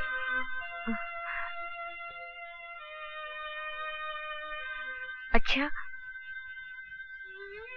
तुम मेरे लगते कौन हो जो मेरा इतना ख्याल रखते हो? लगता तो मैं आपका कोई भी नहीं हूं, पर इस भरी पूरी दुनिया में आपके सिवा मेरा कोई है भी नहीं। और आपको मैं याद ही नहीं आ रहा हूं। मैं रवि हूं, मालकिन रवि। याद कीजिए, आप राइडिंग किया करती थी और मैं आपके घोड़े, ट्रैक्टर और फार्म हाउस की देखभाल किया करता था। मैं वही वाला रवि हूं। और मेरे साथ मेरा एक छोटा भाई हुआ करता था, रोहन। आप उसका बहुत देखभाल किया करती थी और आपने उसका ख्याल रखने का वादा भी किया था। याद कीजिए, जब आप मिलने आई थी मुझे। मैं तुम्हें कहाँ मिलने आती थी? चिंता मत कीजिए माँ, शीशे की चीजें टूटती रहती हैं। तुम मुझे मालकिन मालकिन क्यों बोलते रहते हो? क्योंकि आप मेरी मालकिन हैं। अच्छा, और मैं क्या क्या हूँ? मेरा मतलब, और किसी की भी तो मैं कुछ लगती होंगी। क्यों नहीं? आपका इतना बड़ा घर था कि क्या बताऊं। आप और मालिक दोनों अकेले। टुम्पा तो हॉस्टल में रहा करती थी। ये टुम्पा कौन? नमस्ते। नमस्ते। मैं स्टूडेंट्स की किताबों का शुक्रिया अदा करने आई थी। बैठी ना।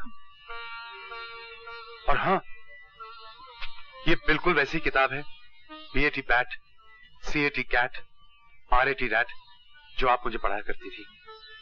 और ये रैट तो आपने झल्लाकर मुझसे 100 मर्तबा लिखवाया था। और आपने कहा था कि Ravi, You are a rat, तुम चुहे हो। Excuse me, Excuse me, Excuse me और Pardon me, ये भी आप कहा करती थी। आप कहती थी कि रवि, किसी की बात काटनी हो तो पहले Excuse me या Pardon me कहा करो। बात कोई खास नहीं कि खुरपी उठाई और काट दी। मेरा सर फटा जा रहा है, मुझे परेशान मत करो। मैं खुद चाहती हूँ कि मुझे सब कुछ याद आ जाए, मगर कुछ याद नहीं आता तो मैं क्या करूँ? ठीक है, आप लेट जाइए, अब मैं आपको परेशान नहीं करूँगा।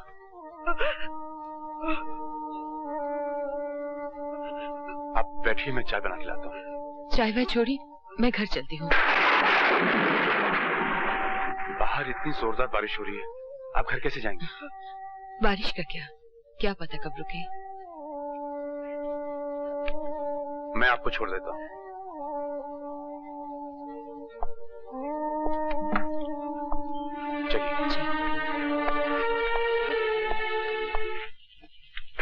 एक बात पूछूं? हाँ हाँ पूछो। आप जिन्हें मालकिन कहते हैं वो कौन है? मेरी मालकिन थी। उनके बड़े से घर में मैं एक छोटा सा नौकर हुआ करता था और मेरा एक छोटा भाई था। आपके भाई कहाँ है? मालकिन की यादों की किसी गली में। और मालकिन? मालकिन और मेरे बीच 12 बरस का एक सन्नाटा है। ना उनका कोई रहा और ना ही कोई मेरा। मुझे सब कुछ याद है और उन्हें कुछ भी याद नहीं। उनकी यादों के साथ मेरा भाई रोहन भी गुम हो गया है। उनकी यादें मिले तो मेरा भाई रोहन मिल जाए। और ये 12 बरस का सन्नाटा क्यों? मैं जेल में था। जेल? गवाहों का कहना था कि मैंने एक लड़की के साथ बलात्कार किया और फिर उसे मार डाला।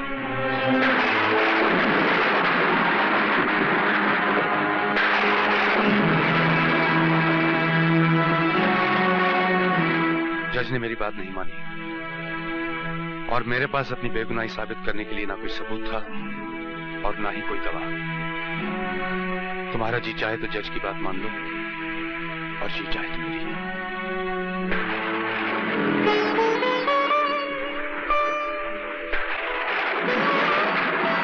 मैं जज की बात नहीं मानूंगी। चलो, मेरी बेगुनाही को मानने वाले 1 से 2 हो गए। पहली मालकिन और दूसरी तुम। जिंदा रहने के लिए ये बहुत है।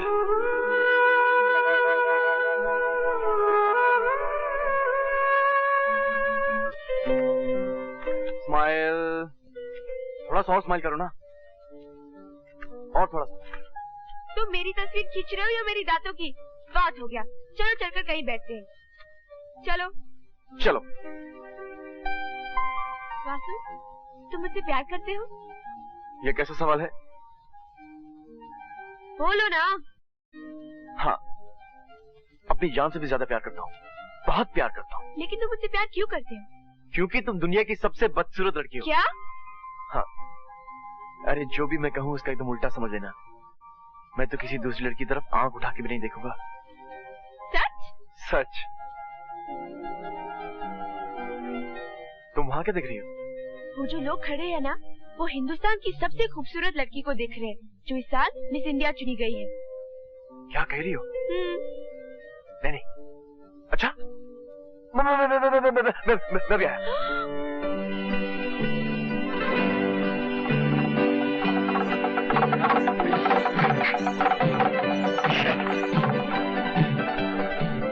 क्या मजाक है पायल? क्यों? अभी अभी तो कह रहे थे कि किसी लड़की की तरफ आंख भी नहीं उठाओगे और मिस इंडिया का नाम सुनते ही भाग गए। तुम सब लड़के एक ही जैसे हो। अब मैं तुम्हारी शक्ल भी नहीं देखूंगी। Good bye mister Gujral. Payal, तुम लड़की में यही तो खराबी होती है, जरा जरा सी बात पे रूठ जाती हो। अच्छा बाबा, मुझे माफ कर दो। अब मैं किसी लड़की की तरफ आंख उठाकर भी नहीं देखूंगा, चाहे वो बंदरिया ही क्यों ना हो। ओह, क्या हुआ? आंखें क्यों बंद की है? वहाँ एक लड़की पास हो रही थी इसलिए।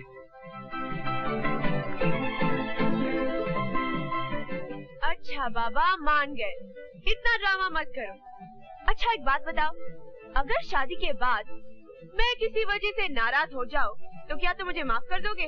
हाँ, मैं तुम्हारी हर गुस्ताखी माफ करने के लिए तैयार हूँ। ये क्या बदतमीजी है? बस, अभी तो कह रहे थे कि मेरी सारी गुस्ताखियाँ माफ कर दोगे। लेकिन शादी के बाद का वादा था, शादी के पहले का नहीं। अच्छा, अगर मैंने तुम्हारी कोई कीमती चीज तोड़ दी तो? मैं तुम्हें माफ कर दूंगी। माफ कर दोगी? पक्का? ये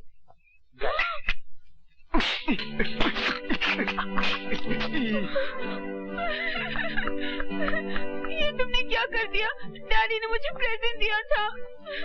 अरे अभी अभी तो तुमने कहा था कि अगर मैं तुम्हारी कोई कीमती चीज तोड़ दूं तो तुम मुझे माफ कर दोगी, और अभी अभी तुम रोने लगी। अच्छा। अरे कहाँ जा रही हो? अगर मैं इस बोतल से बियर पी लूं तो आपको कोई एतराज है? वैसे तो मैं पीती नहीं। नहीं? मुझे कोई एतराज नहीं है। एक क्या तो पी जाओ, ऐसे होना चाहिए। तुम कोई गलती करो मैं तुम्हें माफ कर दूं, मैं कोई गलती करूं तुम मुझे माफ कर दो, इसी को तो प्यार कहते हैं। Very good. पियो पियो पियो, एक घुट में पूरी पी जाओ, पियो।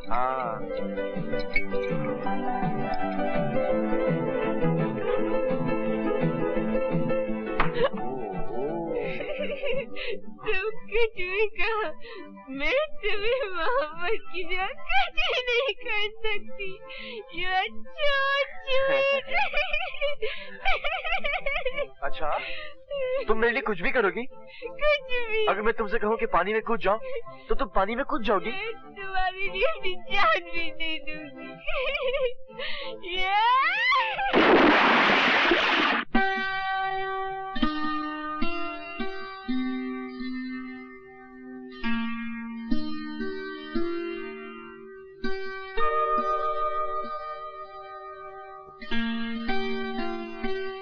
मैं कहाँ हूँ और क्या हुआ? तुम एक डाक बंगले के अंदर हो और जो कुछ भी हुआ उसके बारे में कहते हुए मुझे शर्म आती है। फिर भी बताओ तो सही। तुम्हें बियर नहीं पीनी चाहिए थी, तुम बहुत नशे में थी। मैं तुम्हें पानी में से उठा के लेके आया हूँ। तुम कहने लगी कि हमारे बीच कोई दीवार नहीं होनी चाहिए। मैंने कहा बिल्कुल ठीक है। फिर तुम अपने कपड़े उतारने लगी। मैंने कहा ये दीवार नहीं, ये तुम्हारी ड्रेस है। शट अप, मैं कुछ नहीं सुनना चाहती। फिर क्या हुआ? फिर तुम मेरे कपड़े उतारने लगी। Shut up. सच सच बताओ ना, फिर क्या हुआ? फिर वो हुआ जो शादी के बाद होना चाहिए था। इसलिए बेहतर यही होगा कि हम किसी मंदिर में जाएं और फौरन शादी कर लें। नहीं वासु, मैं अपनी नजरों से गिर चुकी हूँ। मैं मर जाऊंगी। मैं इस बेशर्मी को नहीं बर्दाश्त कर सकूंगी। मैं खुदकुशी कर लूंगी। पायल, पायल, पायल, मैं तो मजाक कर रहा था। कोई आदमी भला अपने ही घर में चोरी करता है क्या? इतना घटिया मजाक मैं तुम्हारी शक्ल भी देखना नहीं चाहती। हाँ? अरे बाप रे।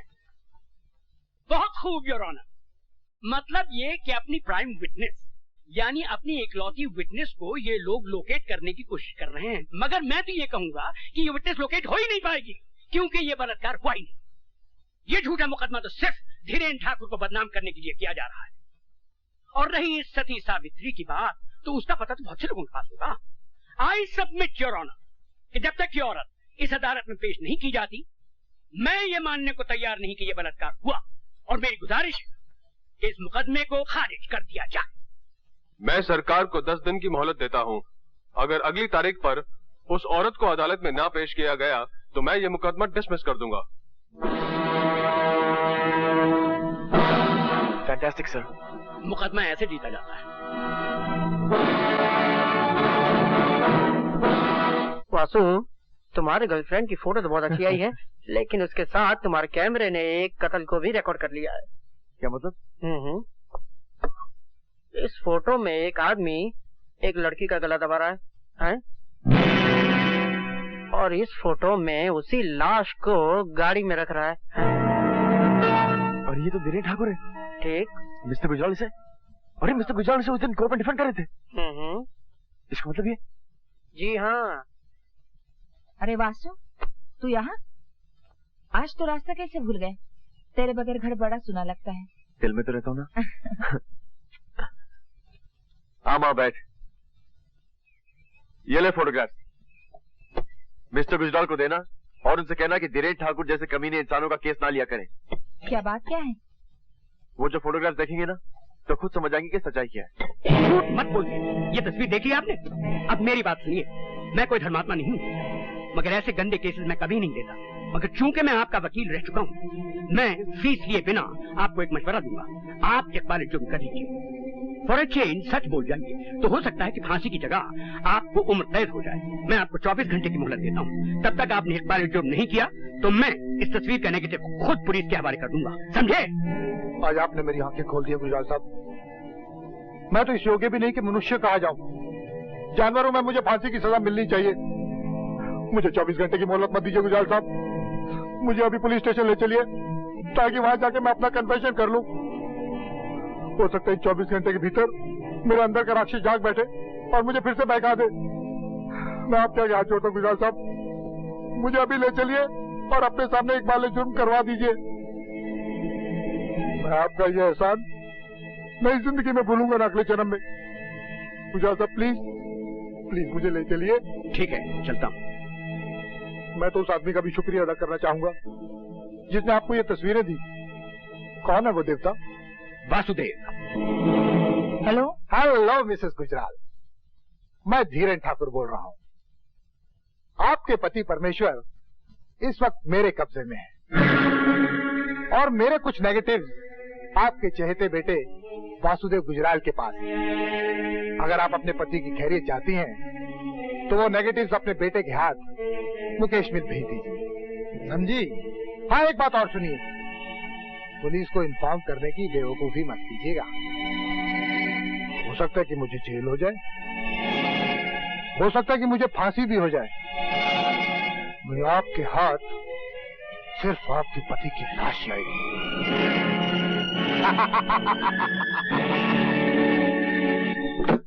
लंदन, पेरिस, रोम, शादी के बाद मैं तुम्हें इन सब जगहों पे लेके जाऊंगा। और ये होटल देख रही हो? बड़ी जुई है तुम्हारे सर में। मार दो। ये होटल देख रही हो? यहाँ पर हम रहेंगे और ये बिस्तर, यहाँ पर हम हनीमून मनाएंगे। टेलीफोन उठाओ। हटो। चलो उठाओ। हेलो। हेलो वासु। माँ कैसी हो माँ? वासु, मिस्टर गुजराल को उठा लिया गया है और उनकी जान खतरे में है। तुम जल्दी यहाँ जाओ। चलो भाई।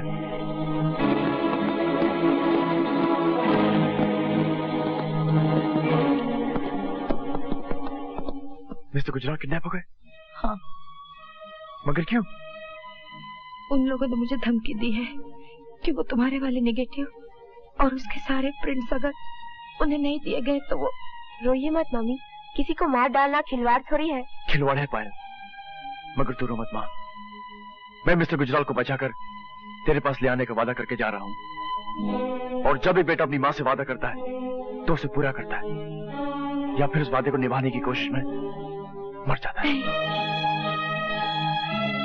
आओ पायल।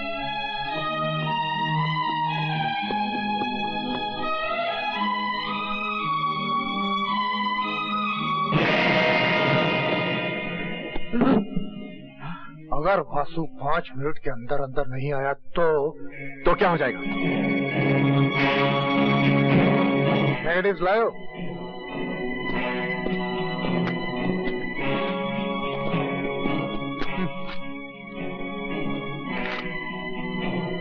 ये क्या है? इस कागज से अपना काला मुंह साफ कर।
यशोदा, डॉक्टर ने आराम करने के लिए कहा है। भगवान तुम्हारी उम्र लंबी करे। तुमने जो कुछ भी मेरे लिए किया है मैं उसे जिंदगी भर भूल नहीं सकती। ये तो मेरा फर्ज था माँ। अच्छा, अब मिस्टर गुजराल ठीक ठाक है, मैं चलता हूँ। तुमसे ये किसने कह दिया कि गुजराल साहब ठीक ठाक है? गुजराल साहब तो मर गए बेटे। ये तो तुम्हारे डैडी हैं। आपको ये वर्ड सुनने की आदत नहीं है मिस्टर गुजराल। मैं तो आपको डैडी कहने के लिए तरस गया था, मगर आप ही ने मुझे कहने नहीं दिया। मुझे माँ की गोद तो मिल गई, मगर आपका साया नहीं मिला और मैं धूप में जीने का आदी हो गया। अब अगर मैं आपको डैडी कहना भी चाहूं तो क्या पता मुझे कहना आएगा भी या नहीं। कह के देखो बेटा। हाँ बेटे, ये समझ लो कि तुम्हारे डैडी कहीं बाहर गए हुए थे, आज वापस आ गए। इस लफ्ज की आवाज सुनने को मेरे कान तरस गए।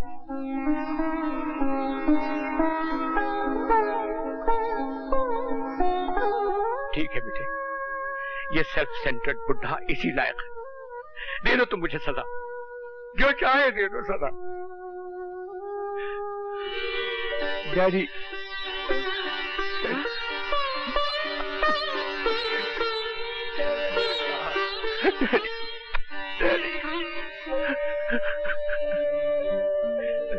अब क्यों रोते हो? अभी तक तुम एक अधूरे खानदान के अधूरे बेटे थे। माँ थी मगर बाप नहीं था, आज तो बाप भी मिल गया। नहीं, मैं अब भी अधूरा हूँ। आप तो मिल गए, लेकिन भैया अब तक नहीं मिले। मिल जाएंगे बेटे, मिल जाएंगे। जैसे तुम्हें तुम्हारे डैडी मिल गए, वैसे तुम्हारे भैया भी मिल जाएंगे और हमारा खानदान पूरा हो जाएगा। रो मत। अच्छा ये बताओ कि ये फूल जैसी लड़की कौन है? ये पायल है।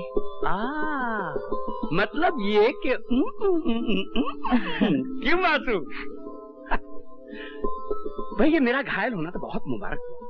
पहले बेटा मिल गया और अब बहू। मैं तो यहाँ से निकलते ही तुम्हारे डैडी के साथ बात करूंगा और बात पक्की करूंगा। चट मंगनी पट ब्याह। अच्छा वासु, एक बात बताओ, मेरी ऐसी कौन सी चीज थी जो तुम्हें भा गई और तुम मुझ पर फिदा हो गए? पायल, सच पूछो तो तुम्हें कोई भी अच्छी चीज नहीं है। न जाने मैं तुम्हें अपना दिल क्यों दे बैठा। अगर ऐसी बात है तो मैं तुम्हारी शक्ल नहीं देखूंगी। अरे भड़को नहीं। अब मैं सोचता हूँ तो महसूस करता हूँ कि तुम्हारी काफी चीजें अच्छी। मसलन तुम्हारे लंबे लंबे खूबसूरत बाल, और तुम्हारी ये गोरी गोरी पेशानी, और तुम्हारी झील सी नीली आंखें जिनमें डूब जाने को जी करता है, और तुम्हारी ये 2 गुलाबी होंठ। तुमने मेरी नाक के बारे में कुछ नहीं कहा? हाँ, और तुम्हारी ये 1.5 फुट लंबी नाक। वासु, ऐसी बकवास करोगे तो पिट जाओगे। अच्छा बाबा, तुम्हारी ये सुराईदार गर्दन, और तुम्हारे ये 2 बड़े बड़े। शर्म नहीं आती ऐसी बातें करते हुए? पायल, तुम्हारे दिमाग में सिर्फ गंदगी भरी हुई है। मैं तो तुम्हारे इन 2 बड़े बड़े हाथों की बात कर रहा था जिनमें तुमने एक कंगना पहना है। तुम क्या समझ रही थी? गर्दन हिलाने से काम नहीं चलेगा पापा, हाथ मिलाना पड़ेगा, क्योंकि ये मेरा बेस्ट फ्रेंड है वासु गुजराल, जिसकी वकालत ने बॉम्बे में धूम मचा रखी है। कोई धूम नहीं मचा रखी सर। आप तो जानते ही होंगे कि पायल की आदत है बड़ा चढ़ा के बात करने की। जी नहीं, मैं हमेशा ठीक बात कहती हूँ। अच्छा पापा, आप ही बताइए, मैं केस की मिसाल देती हूँ। मेरे केस तुम्हारे वासु के बस के नहीं है बेटा। खैर, फिर भी ये इतनी तारीफ कर रही है तो एक आध केस तुम्हें जरूर हो। थैंक यू सर, मगर मैं यूं गिरे पड़े मिल जाने वाले केस नहीं लेता सर। बहुत तेज हो। वकील कानून की धार होता है सर, और अगर धारी तेज न हो तो कानून जुर्म की जड़ें कैसे काट पाएगा। ठीक है, कभी तुम्हारी धार भी देख लेंगे। तुम्हारे डैडी अभी तक नहीं आए। मिस्टर सिंह, मुझे गुजराल कहते। हेलो। अब आप गुजराल अंकल से बातें कीजिए पापा। वासु को तो मैं अपना मिनी सूट दिखाने जा रही हूँ। आओ वासु। हाँ हाँ, बड़ों की बातों में बच्चों का क्या काम। क्यों mister Singh? I don't know, मुझे तो ये भी नहीं पता कि हम दोनों बात क्या करने वाले हैं। अरे भाई तुम जाते क्यों नहीं? जाओ ना। आप खड़े क्यों हैं? बैठिए ना। क्योंकि आपने मुझे बैठने के लिए कहा ही नहीं। आई एम सॉरी, बैठिए। जी, मुझे ये बच्चे काफी सीरियस लगते। क्यों मिस्टर सिंह? ये जनरेशन तो सीरियस होना जानती नहीं मिस्टर गुजराल। मैं उस सीरियसनेस की बात नहीं कर रहा। तो फिर किस सीरियसनेस की बात कर रहे थे आप? बढ़ा चढ़ा के बात करने की मुझे आदत नहीं है। अदालत में भी मैं कम बोलता हूँ, ऑलवेज टू द पॉइंट। ये मेरा बेटा वासु है ना, ये मुझसे भी बड़ा और अच्छा वकील बनेगा। अखबार वाले तो फिदा हैं इस पे, हर रोज कोई ना कोई राइट अप छपता रहता है। रत्नाबाई रोडवेज का जो कॉम्पेंसेशन केस था ना, वो मेरे बेटे वासु ने ही जीता था। उन हरामियों के हलक से उसने कॉम्पेंसेशन उगलवा ही दिया। तो ये वो वाला वासु गुजराल है? 100%।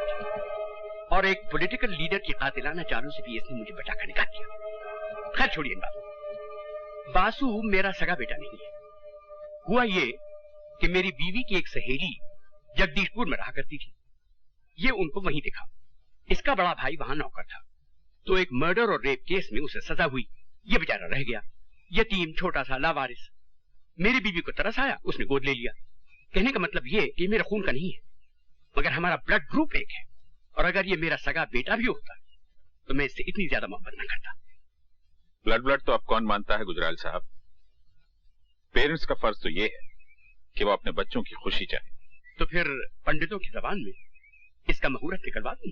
मेरी तरफ से तो बात पक्की है, लेकिन जरा फैमिली पुरोहित से पूछना पड़ेगा। Give me a couple of days. Sure. पंडितों के हुक्म के बगैर तो इस मुल्क में कंप्यूटर भी नहीं चलते। हम आप क्या करेंगे? अरे गुस्सा थूक भी दो। गुस्सा थूक कैसे दूं? वो हरामजादा मेरी बेटी से शादी करेगा। ये किस पे फूफा कर रहे हो भाई? जरा इन पर अपनी मुस्कान की वर्षा तो करना रत्ना, क्योंकि मैं इनसे ये कहता हूँ कि अनशन लोगों से मिलने क्यों लगे? कौन अनशन लोग? वही दोनों जो अभी अभी यहाँ से गए हैं। अब तुम मेरे दुश्मनों से दोस्ती करोगे तब तो फिर बात नहीं जमेगी। अरे भाई, उन्हीं हरामजादों पर तो अब तक मेरा खून खौल रहा है। उस लौंडे की हिम्मत तो देखो, मेरी बेटी से शादी करेगा। मेरे टुकड़ों पर पलने वाला वो शख्स मेरी बेटी से शादी करेगा। उस जूडी को भी 5 लाख उसी ने दिलवाए। मैं तो कहता हूँ उन दोनों को गोली मरवा दो। खा खा के मोटे हो रहे हो, कुछ तो काम करो। 2 आदमी नहीं मारे जाते तुम लोगों से। अब अगर हमारे किसी आदमी ने उन्हें मारा तो बात बिगड़ जाएगी, क्योंकि वो रिश्ता लेकर आ चुका है। उन्हें मारने के लिए तो कोई ऐसा आदमी ढूंढना चाहिए जो भरोसे के लायक भी हो और हमसे जिसका कोई ताल्लुक भी साबित न हो सके। वो 212 कैसा रहेगा? तुम्हारा ये तीर बिल्कुल निशाने पर बैठा है रत्ना। ये 212 कौन है? पता नहीं, मगर कमाल का आदमी। She'll be alright in about 3 months, लेकिन इनको दाखिल करना पड़ेगा और ट्रीटमेंट भी बहुत महंगा होगा। महंगे सस्ते की बात ना कीजिए डॉक्टर, बस इतना बताइए कि ये ठीक तो हो जाएंगी ना। पैसों का बंदोबस्त तो कहीं ना कहीं से कर ही लूंगा। You are very fortunate mister Ravi. मेरा teacher doctor Arnold Robertson London से आने ही वाला है, and I tell you he is a magician. वो मेमोरी का ताला ऐसे खोलता है जैसे कोई एक्सपर्ट भी किसी तिजोरी का ताला भी क्या खोलेगा। ये तो बहुत ही अच्छी बात है। खर्चा कितना होगा? Let me think. 1 लाख रुपया तो हो जाएगा। 1 लाख? मोर भी हो सकता है, लेकिन मैं 1 लाख रुपए के भीतर रखने की कोशिश करूंगा। I will try. ठीक है, मैं 1 लाख रुपए का बंदोबस्त करता हूँ। चलिए मालकिन, 1 लाख तो जरूर चाहिए, मगर किसी का कत्ल करके नहीं। मैं जानता था कि तुम यही कहोगे। ये कत्ल नहीं, 212 इंसाफ है। पूरी बात सुन लो, उसके बाद चाहो तो इनकार कर दो। पूरी बात क्या है? अंदर चलो। आओ। रत्ना, रत्ना, ओ कौन? रत्ना, क्या कर रही हो? रुक जाओ, एक कदम भी आगे बढ़ाया तो कूद पड़ोगे। सिस्टर, ऐसा मत करो। नहीं, मैं तेरी माय डियर सिस्टर नहीं हूँ।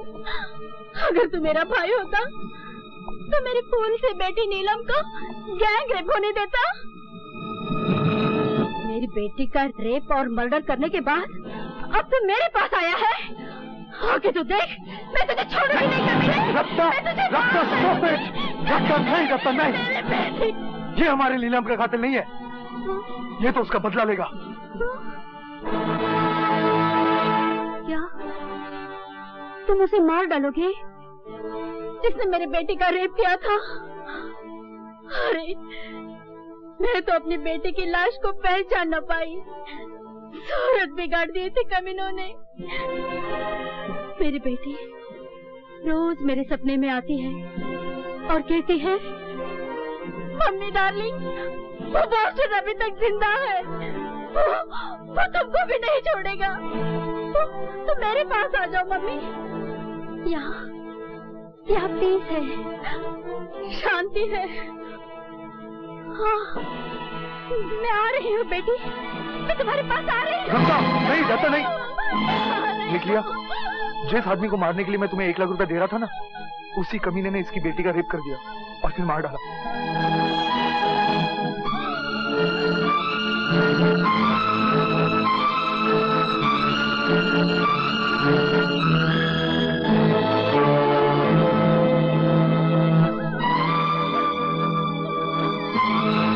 अब भी अगर तुम कत्ल नहीं कर सकते तो ठीक है। कौन है वो जानवर? उसका नाम है वासुदेव गुजराल। वासुदेव गुजराल।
वासुदेव गुजराल बन के घूम रहा है शहर में और मैं अपने भाई को ढूंढता फिर रहा हूँ।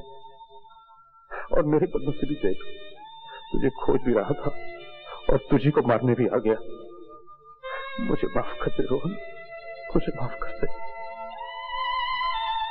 अब मैं तो इस शहर में भी नहीं रहूंगा। किसी को ये ना पता चल जाए कि तू सदा याफ्ता रवि का छोटा भाई है। तू वासुदेव गुजराल बन के ही रह मेरे रोहन, तू वासुदेव गुजराल बन के ही रह।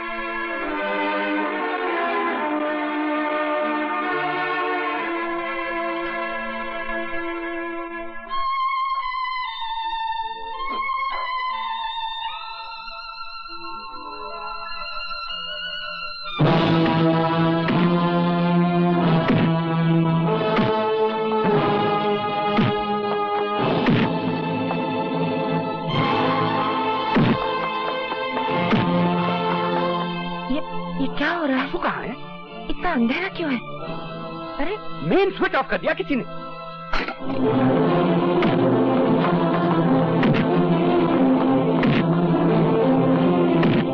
वासु, वासु, रुक जाओ बेटे, इसे और मत मारो। ये अपने आप को डिफेंड नहीं कर रहा, केस बिगड़ जाएगा। ये मुझे धीरेन ठाकुर का आदमी लग रहा है। वो है बड़ा काइया, कितनी तैयारी के साथ भेजा है इसे। तुम इसे फौरन पुलिस के हवाले कर दो। तुझे तो मैं कम से कम 10 बरस के लिए जेल भिजवाऊंगा। 2 साल कम क्यों कर दिए वकील साहब? इसे मैंने कहाँ देखा है? प्लीज यशोदा। नहीं, मैं सच कह रही हूँ, ये चेहरा मेरा देखा हुआ है। रेणुका जी, आपका रवि फिर गिरफ्तार हो गया। मेरा रवि? मेरा तो कोई है ही नहीं। वो रवि रेणुका जी, रवि जो आपकी सेवा कर रहा है। उस पर कत्ल करने की कोशिश का इल्जाम लगा है। क्या आपका रवि किसी का कत्ल कर सकता है? मगर रवि है कौन? अपनी याददाश्त की खिड़कियां खोली रेणुका जी। आप गांधारी की तरह बंधी हुई अपनी आंखों पर खोई हुई याददाश्त की पट्टी खोलने की कोशिश तो कीजिए। मैं जा रही हूँ उसकी जमानत करवाने। भगवान के लिए अपनी जिंदगी की उलझी हुई जोड़ का सिरा खोज लीजिए रेणुका जी। ये कई जिंदगियों का सवाल है।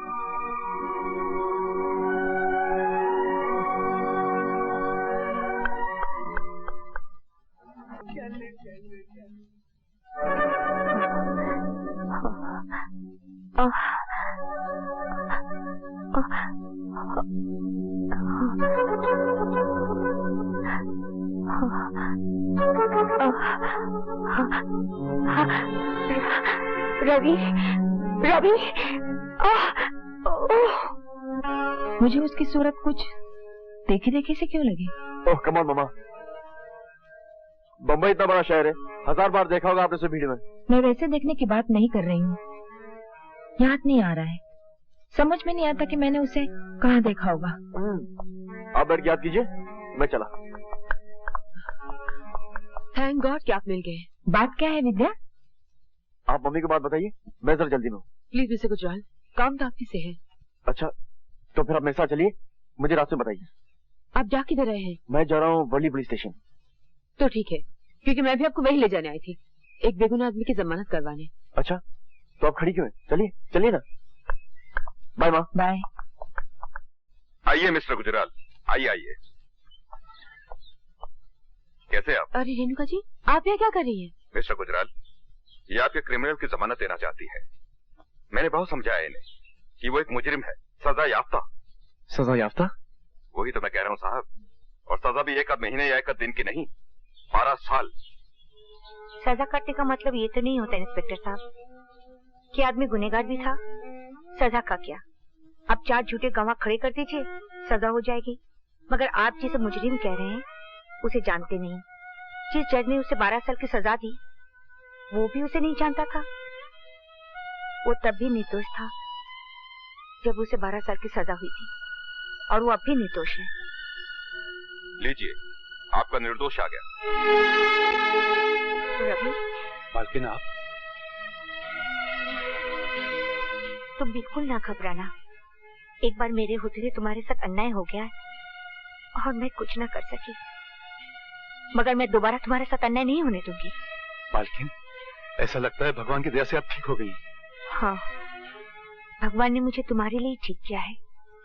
जो मैं ना ठीक होती तो तुम्हें उस जमानत का पता कौन बताता जो मेरे पास थी। अब तो आप ठीक हो गई ना मालकिन? हाँ। आराम से पूछ लूंगा, जल्दी क्या है?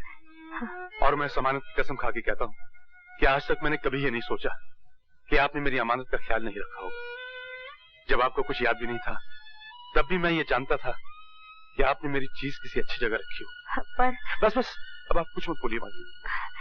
अगर मैं कुछ ना बोलूंगी तो ये लोग मान कैसे लेंगे कि तुम निर्दोष हो? अच्छा, तुम ही बताओ, अपने छोटे भाई से प्यार करना क्या अपराध है? नहीं ना, मगर इसने तो उसी अपराध की सजा भुगती है, और अब तुम उसे फिर से जेल भिजवाना चाहते हो? मालकिन, यह अपराध मैंने किया है। मैंने इन पर हमला किया था, इसकी सजा मुझे मिलनी चाहिए। लेकिन तुम मुझे जानते भी नहीं, न मेरी तुम्हारी दोस्ती न दुश्मनी, फिर तुमने मुझ पर कातलाना हमला क्यों किया? ये सब छोड़ो भैया, मैंने तुम पर हमला किया था ना, तुम ऐसा करो, मुझे जेल नहीं फांसी पर चढ़वा दो। अरे कैसे फांसी पर चढ़ा देंगे? अरे भाई, तुम लोग इधर उधर की बात मत करो। मुझे लगता है तुम अपने उस भाई के बारे में जानना ही नहीं चाहते हो जो... भाई? हाँ, तुम ही बताओ, मैं कैसे चुप रहूंगी? इसके भाई का पता मेरे सिवा कोई जानता ही नहीं। अगर तुम्हें सुनना नहीं है तो मत सुनो, मगर मैं बताने जा रही हूँ। मालकिन, तुम चुप रहो। तुम्हें मेरी सहेली मिसेस यशोदा गुजराल तो याद है ना? यशोदा गुजराल? मैंने रोहन को उन्हीं के हवाले कर दिया था। बेटा बनाकर पाला होगा उसको मेरी यशोदा ने। अब तो वो इतना बड़ा हो गया होगा कि अगर वो हमारे सामने बैठा हो तभी ना उसे तुम पहचान पाओगे, ना ही मैं। मुझे पूरा यकीन है यशोदा ने उसे जरूर वकील बनाया होगा, क्योंकि मैंने उसे बता दिया था कि तुम रोहन को वकील बनाना चाहते हो। Mister Rohan Yadav, advocate. मगर मैंने उस बाल गोपाल का नाम वासुदेव गुजराल रखा है रेणुका। ममा तो मैं हूँ बेटे, मगर ये जो आदमी जिसे तुम पुलिस रिमांड में दिलवाने आए हो मेरे भैया है।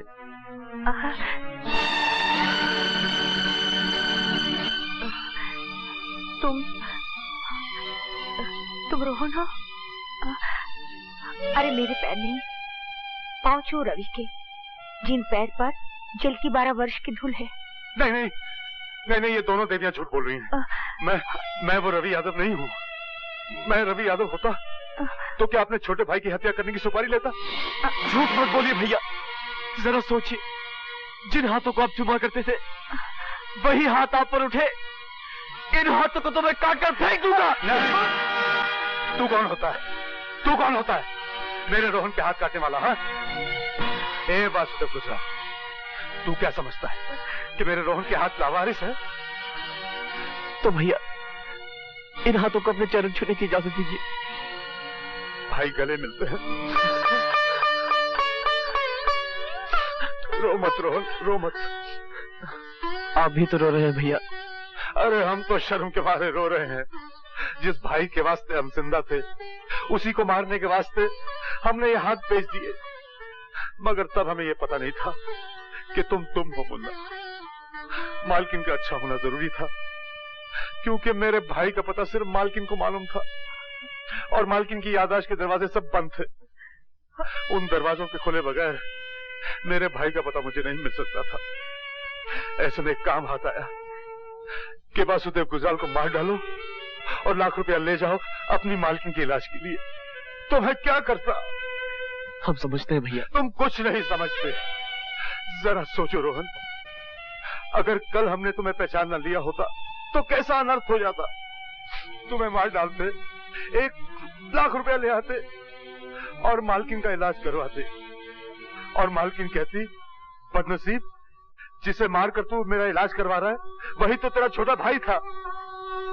लेकिन भैया, जब आपने मुझे पहचान लिया था तो मुझे बताया क्यों नहीं? क्या बताता कि तू वासुदेव गुजराल नहीं, रोहन यादव है, रवि यादव का भाई, जो अभी अभी 12 साल की सजा काटकर जेल से छूटा है। तो तेरी क्या रह जाती मुन्ना? इसका मतलब अगर मालकिन न बताती तो आप मेरी जिंदगी से यूं ही चुपचाप चले जाते। आपको पता है मैंने आपको ढूंढने की कितनी कोशिश की है, लेकिन सरकारी फाइलों की भीड़ में आपका कहीं पता न चला। मेरा पता न चला होता तो अच्छा ही हुआ होता मुन्ना।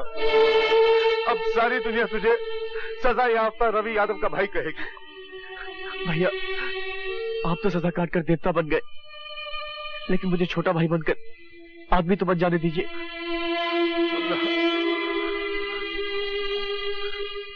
इतना परफेक्ट गेम भगवान के सिवा और कोई नहीं खेल सकता। सब बिछड़े हुए मिल गए और मेरे भी कहा पुलिस स्टेशन में। सब कहाँ मिले वकील साहब? वासु की पायल तो मिली नहीं। वो भी मिल जाएगी, बस आती ही होगी। मगर वो लाखों करोड़ों में एक है। उसे गिनती में मत आंकिए। He has a point, Mrs Gujral. वो लाखों करोड़ों से कहीं आगे है। जहाँ गिनती की सीमा खत्म होती है वहाँ पायल की सीमा शुरू होती है। Hi everybody. रवि, तुम खुद देख लो। पायल बेटी, इनके पाँव छुओ। हाँ, मेरे भैया हैं। जीती रहो और सुखी रहो पायल। मगर मेरे पाँव छूने से पहले तुम्हें मालकिन के पाँव छूना चाहिए थे। इसमें एक अमेंडमेंट है, तुम इनके पाँव तो जरूर छुओ, मगर मालकिन मान के नहीं, माँ मान कर।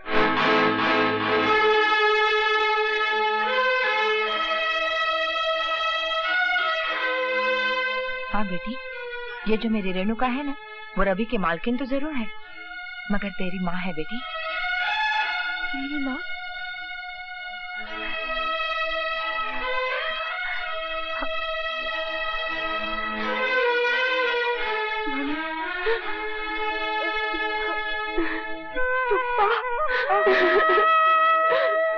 भाई, इसमें हैरान होने की कोई बात नहीं। जिस दिन मैं तुम्हारी और पायल की शादी की बात करने मनोहर सिंह के यहाँ गया था, मैंने आके यशोदा को बताया, तो मनोहर सिंह का नाम सुनते ही यशोदा के दिमाग में तो घंटियां बजने लगी। घपला सिर्फ ये था कि ये समझती थी कि रेणुका मर चुकी। Thanks to Worli police station ये बात भी साफ हो गई। भाई, जो जिंदा है वो तो जिंदा ही है ना। मालिक ने तो मालकिन को मारने की कोई कसर नहीं छोड़ी थी, और उनके ख्याल में तो मालकिन मर ही चुकी थी। मगर जाको राखे साइया मार सके ना कोई, और जाको मारे सैया उसे बचा सके ना कोई। मैं उसे नहीं, ये मेरी और दादी की लड़ाई है। मैं सारी जिंदगी इस झूठ की छाव में जीती रहूं कि मेरी मम्मी मर चुकी है। दादी मुझसे इतना बड़ा झूठ बोलते आए, अब मैं उनसे सच बुलवाऊंगी, कड़वा सच।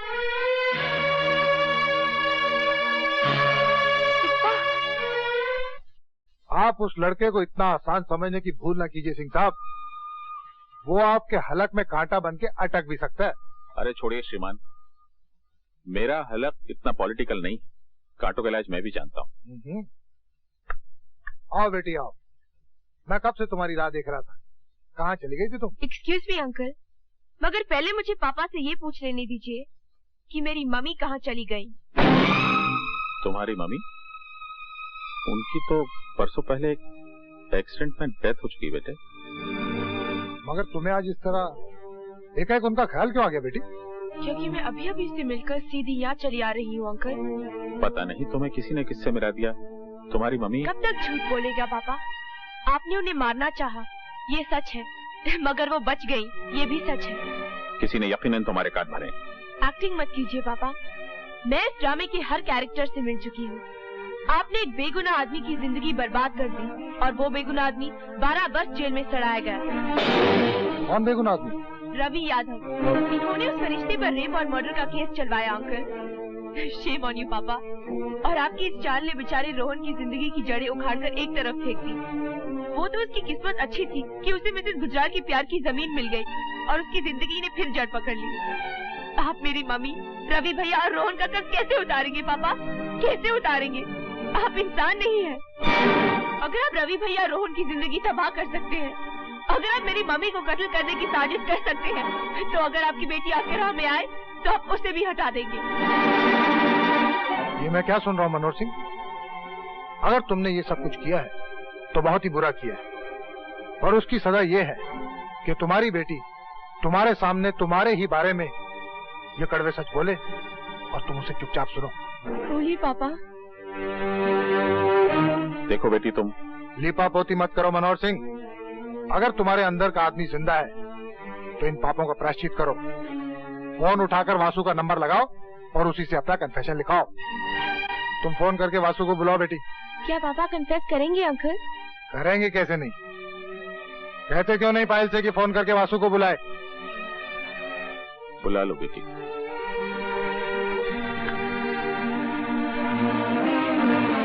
हेलो, कौन? वासु, तुम फौरन यहाँ आ जाओ। पापा तुमसे अपना कन्फेशन लिखवाना चाहते हैं।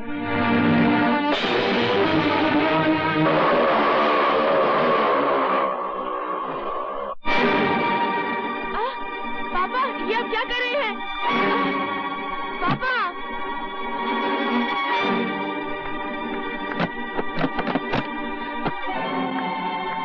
पापा दरवाजा खोलो, खोलो दरवाजा। आओ वासुदेव आओ। यहाँ कोई अर्जुन तो है नहीं वासुदेव, फिर तुम गीता का उपदेश किसे दोगे? फिर भी तुम्हारा स्वागत है। मिस्टर सिंह, पायल कहाँ है? लगता है तहजीब और तमीज तो दुनिया से उठ गई है।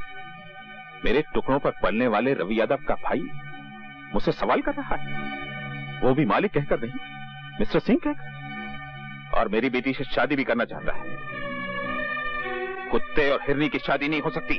और तुम सिर्फ कुत्ते ही नहीं हो, पागल कुत्ते हो। इसलिए इससे पहले कि मुझे या किसी और को काटो, तुम्हें मार डालना हर नागरिक का कर्तव्य है।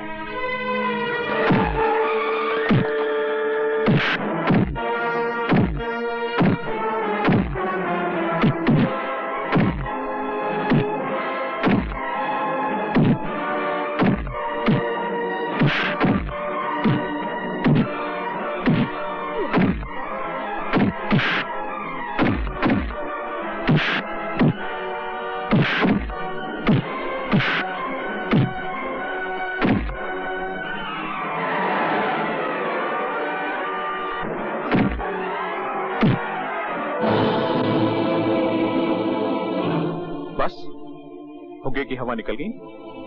लेकिन मैं सिर्फ तेरी जान लेना नहीं चाहता। मैं ये चाहता हूं कि तू तड़प तड़प कर मरे। गुजरने वाला हर पल तुझसे कहे कि यमदूत तेरे पीछे पीछे आ रहे हैं। एक कलंदर से सुनी हुई एक कविता याद आ गई। सब ठाट पड़ा रह जाएगा जब लाज चलेगा बंजारा। मैं तो चाहता हूं कि तुम पल पल करके मरो, जैसे गागर से बूंद बूंद पानी टपकता है और फिर गागर खाली हो जाती है। हाँ तो बताओ सिंह साहब, तुम्हें पहली गोली कहाँ मारे? टकना ठीक रहेगा?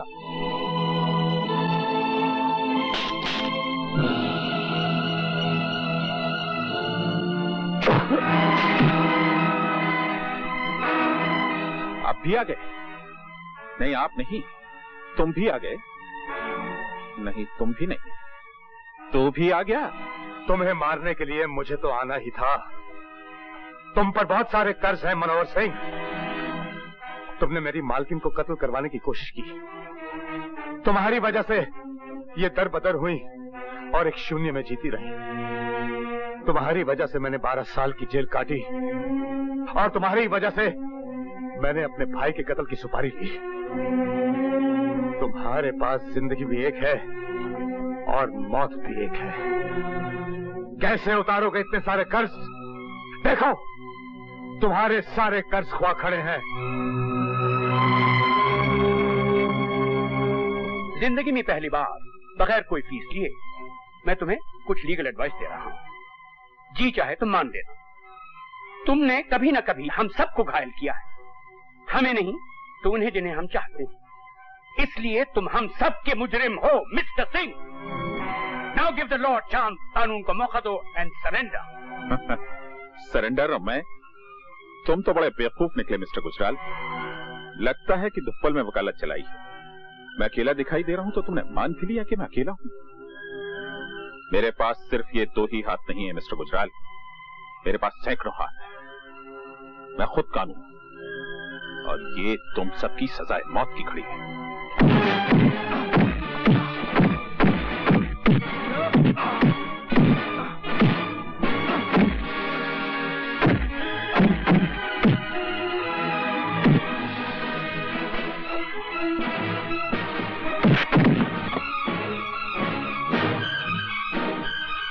छोड़ो मेरा हाथ।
तुम्हें कौन बचाएगा रेणुका? मालकिन को मैं बचाऊंगा मनोहर सिंह।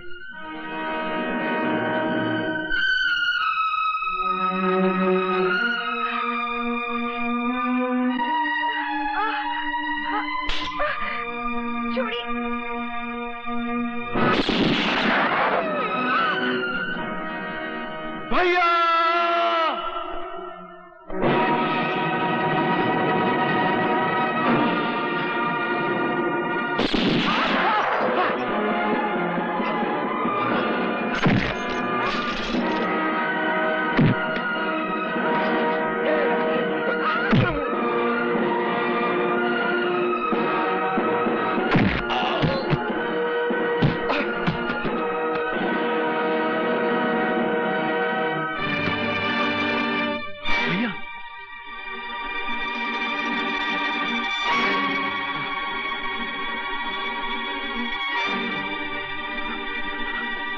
तुम्हें कौन बचाएगा? हाँ, नहीं मालकिन नहीं, गोली मत चलाइए। इसकी सिफारिश मत करो तुम। ये घायल सांप है, पलट कर हमला करेगा। इसका मर जाना ठीक है। मालकिन ये तो आपके पति हैं। तभी तो मैं इसे अपने हाथों से मारना चाहती हूँ। इसकी विधवा कहलाने से भी मेरा अपमान ही होगा, मगर वो अपमान इसकी पत्नी कहलाने से बहुत छोटा होगा। जरा सोचो तो, ये वो है जिसने अग्नि को साक्षी मानकर मेरे मान, सम्मान और मेरे जीवन की रक्षा करने की शपथ ली थी। मगर वो तो सब ठीक है मालकिन, लेकिन आप तो नारी हैं और नारी पृथ्वी होती है मालकिन। जीवन के अंकुर की रक्षा करने वाली, जीवन के अंकुर को पालने वाली, जिनाने वाली। अगर नारी जीवन की रक्षा करना छोड़ दे मालकिन, तो मानव जाति का कोई भी भविष्य नहीं रह जाएगा। इस आदमी को जिंदा रहने दीजिए मालकिन। इसका दंड यही होगा कि ये जिए, जीवन का पल पल मौत से भी ज्यादा जहरीला हो, ज्यादा कड़वा हो। ये तो मिलन की घड़ी है मालकिन। इस क्षण के माथे पर इसके मैले खून का तिलक मत लगाइए, मत लगाइए मालकिन। रवि, हथकड़ी लगाओ। चलो। रवि, मैं डॉक्टर को बुला रहा हूँ। नहीं नहीं वकील साहब, मेरा डॉक्टर मेरे पास है। रोहन मेरा डॉक्टर है और पायल मेरी दवा। तुम दोनों एक साथ कितने अच्छे लगते हो। विद्या, गुजराल साहब के पास यशोदा मैया है, मालकिन के पास उनकी यादें, लेकिन तुम अकेली रह गई हो। जिंदगी की उलझन में मैं तुम्हें यह बता ही नहीं पाया कि मेरी आत्मा सिंदूर लिए तुम्हारी मांग ढूंढ रही है। मैं तुम्हें वचन देता हूं, तुम्हारी मांग भरने के लिए मैं फिर जन्म लूंगा। मुझे छोड़ के मत जाओ भैया। रोहन, मैं तुम्हें छोड़ के नहीं जा रहा हूं।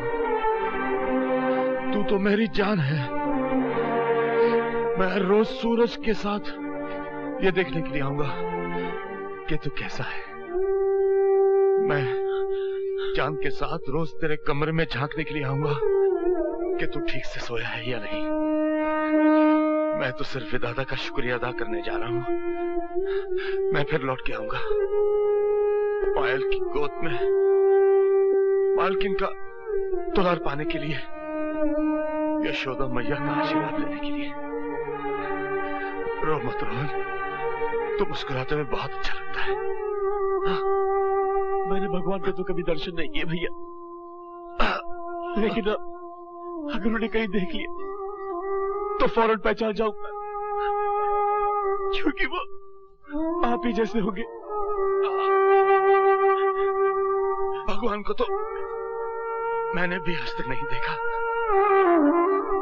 अब शायद आंखें बंद करूं